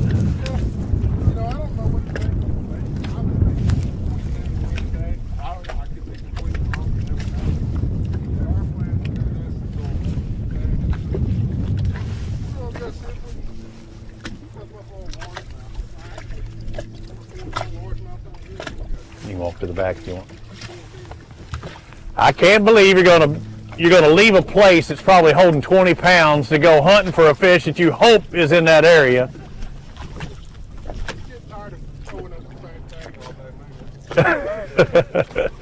They get tired of throwing that same thing. How much you gonna have to travel to get to your largemouth spots?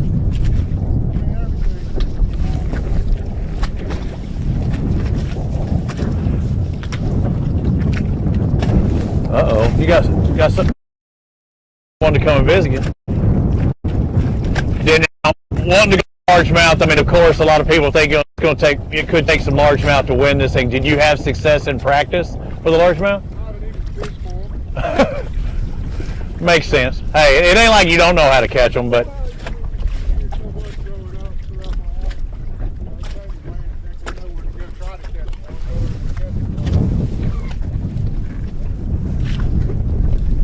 this is the lake you grew up on? I mean, fishing a bunch? I mean, I knew it'd be a favorite, but again, Clint, looking to go to do something that he hasn't even done in practice, and that's go try and fish for largemouth, because you could want to do it because you've had success, or you can want to do it because you know that's what you need to do, and that's what he's going to do. But he said he wanted to catch a good limit by noon and then make the move. We're, let's see how shy from noon right now, about 50 minutes till noon. I think we got a little right around a few more minutes, 20 minutes till we're off air here on our Facebook Live. But they've got 16 pounds in the boat, several 4-pounders, about 3 of them. Looking to try and cull those 3s. I think they thought it was going to take about 22 pounds. I think they could be right. You're well on your way of getting near that mark. That swim bait does get a little old after a while, doesn't it? What y'all got? What about the bait? You seeing a bunch of bait? 10 pounds?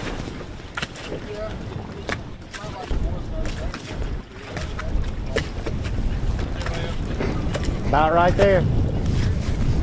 A couple guys got maybe 20 pounds, but yeah. Nope. I can't give you too much, but nope. Yeah. No cranking or nothing else, just swim bait. Yeah.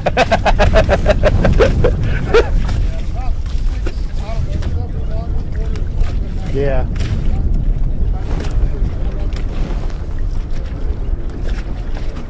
Hey, you gotta live by the sword, die by the sword sometime. Yeah. I don't see a shaky head in your hand, so I know it ain't too bad.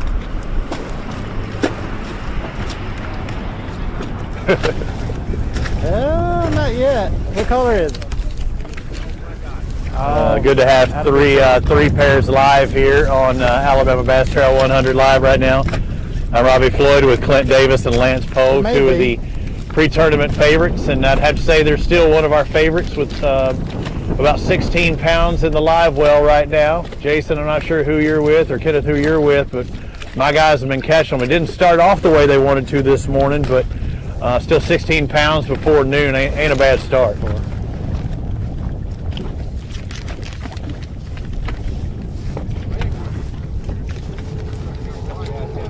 Yeah. That's the truth. Somebody always does catch them. Yeah.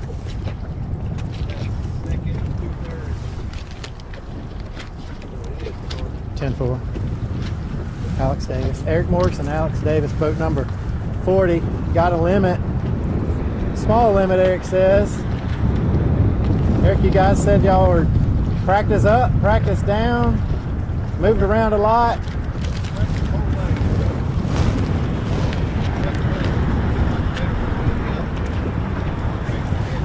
Did you show those fish to the GoPro at all, or no? Do you remember?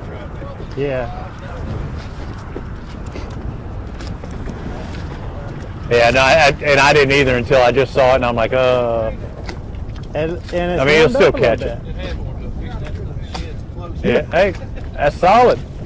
Now, speaking of that, who was catching all the fish? You catch them all? And, yeah, it's okay. Boat is stalling Hey, it's out. team The turn. bilge pump clicked on earlier. The boat thawed out. So. Yeah, we didn't cover this unless I had a big sheet of ice on it. Yeah, and it doesn't make a difference what time you catch them as long as you get them.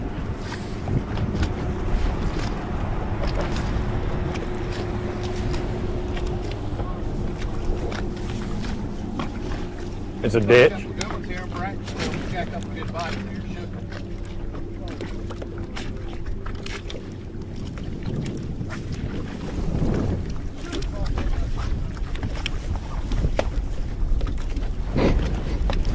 A lot of guys said it might be a main. I don't know where I'm at in the 3 box, but I'm in New Lake, so it's right across from the launch, and not much of a run.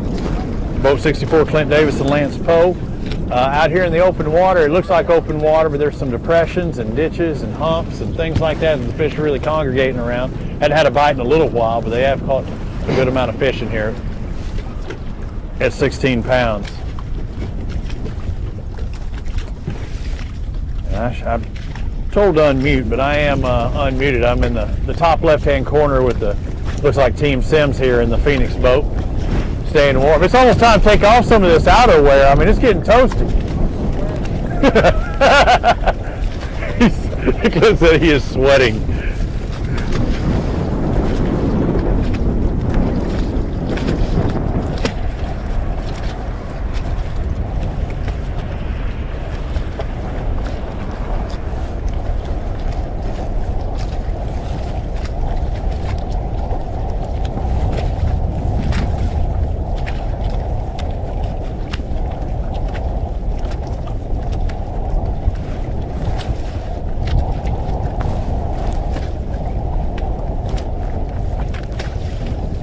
Glenn, I know I mentioned in actually the last pair I was out, I was like, the possibilities of only paying $3,000 entry fee and have a chance to win $25,000 to $35,000 today. It's pretty special, but you're one of them, but there's a lot of big sticks trying to win that $25,000 to $30,000 today.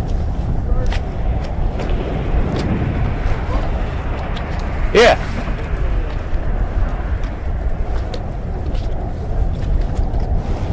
Well, you got to think. All right, let's talk about it. How much are your yearly entry fees on the Pro Tour? How much do you, before you make a dime, how much are your entry fees generally? $45,000 in the hole, boys and girls, on the big tour, isn't it? But again, you have more chance of winning it. That's why you can do it. For $3,000, you could still possibly win $100,000 this year.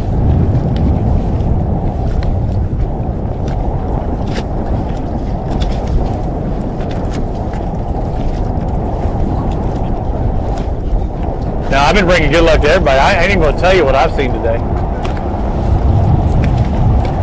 No, you're doing good.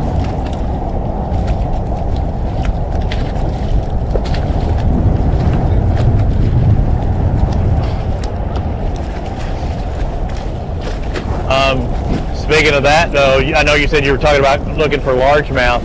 What's your bag been in here? They've all been spots, or they've been mixed? Okay, big spots with one largemouth.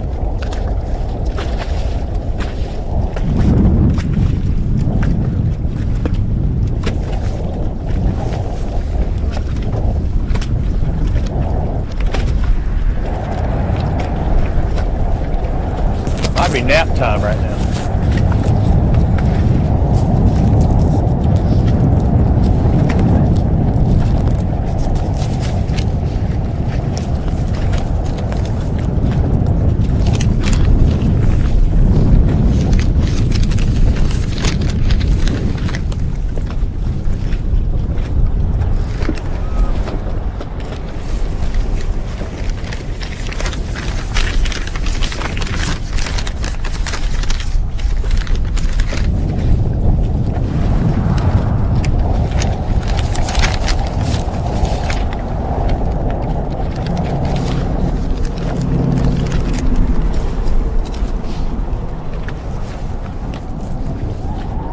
Are you wanting these to all be headshots, Chris?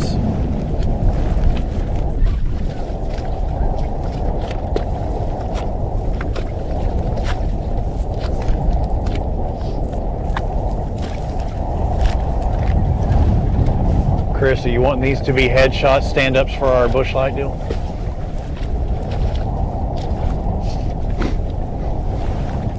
Chris, are you wanting these to be stand-ups for our Busch Light deal?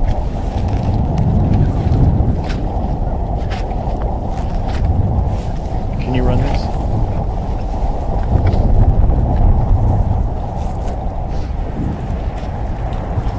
It's been unmuted the whole time. I think it switched again. Do you want this to be a stand-up, Chris? Just a stand-up, right? To close it out? Okay, thank you. Keep them moving. Do you want this to be a stand-up, Chris? Just a stand-up, right? All right, guys, welcome back into the Alabama Bass Trail Live studio here, parked at the State Ramp, which is the official weigh-in and blast-off destination for today for the first stop of the Alabama Bass Trail 100 here on Lake Jordan. We're going to go back out onto the water and talk to each one of our MCs today. We've had 3 gentlemen out on the water. I also want to welcome in Robbie Floyd, Kenneth Grover, and Jason Duran, who have been out battling the elements today to bring you live coverage. I want to apologize for the first little bit of the coverage today. We were battling some issues with the cold weather and the equipment. Sometimes they just don't like each other. The cameras do not like cold weather, so we had a little bit of an issue there. But we're back out on the water. We've got Robbie Floyd. We're going to do our Busch Light breakdown of Lake Jordan. Robbie, talk a little bit about what you've seen. You've covered a lot of boats today. Talk about what you've seen out on the water today.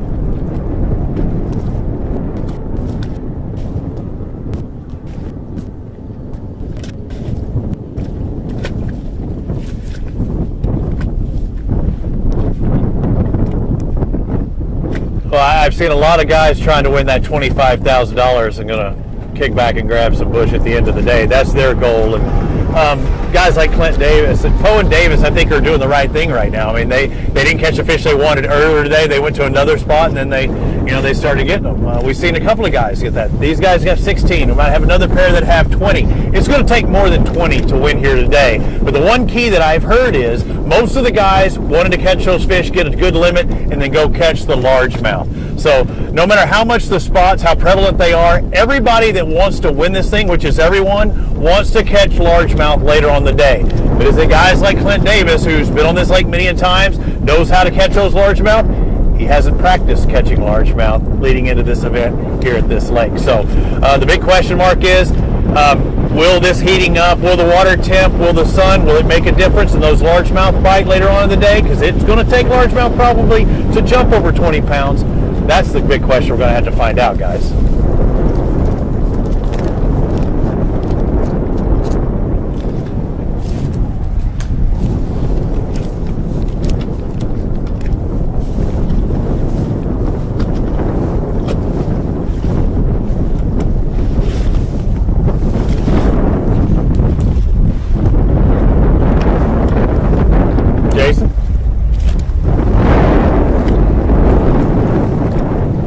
You're already off around the lake a few different types of areas. We've been main lake, we've been backs of pockets, and we've been fishing the point. So we did catch up with Trey Swindle earlier this morning. Him and Luke Duncan had a limit by 7:15 this morning.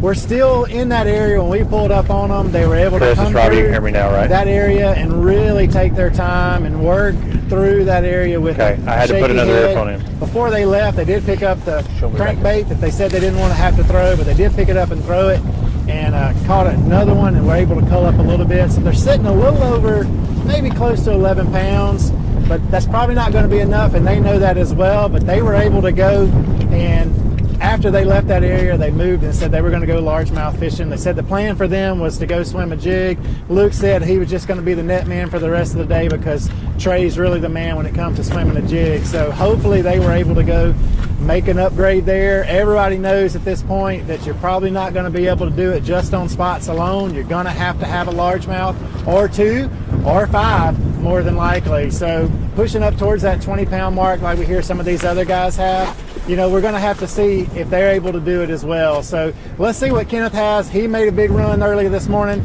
Kenneth, break down your area of the lake for us as well.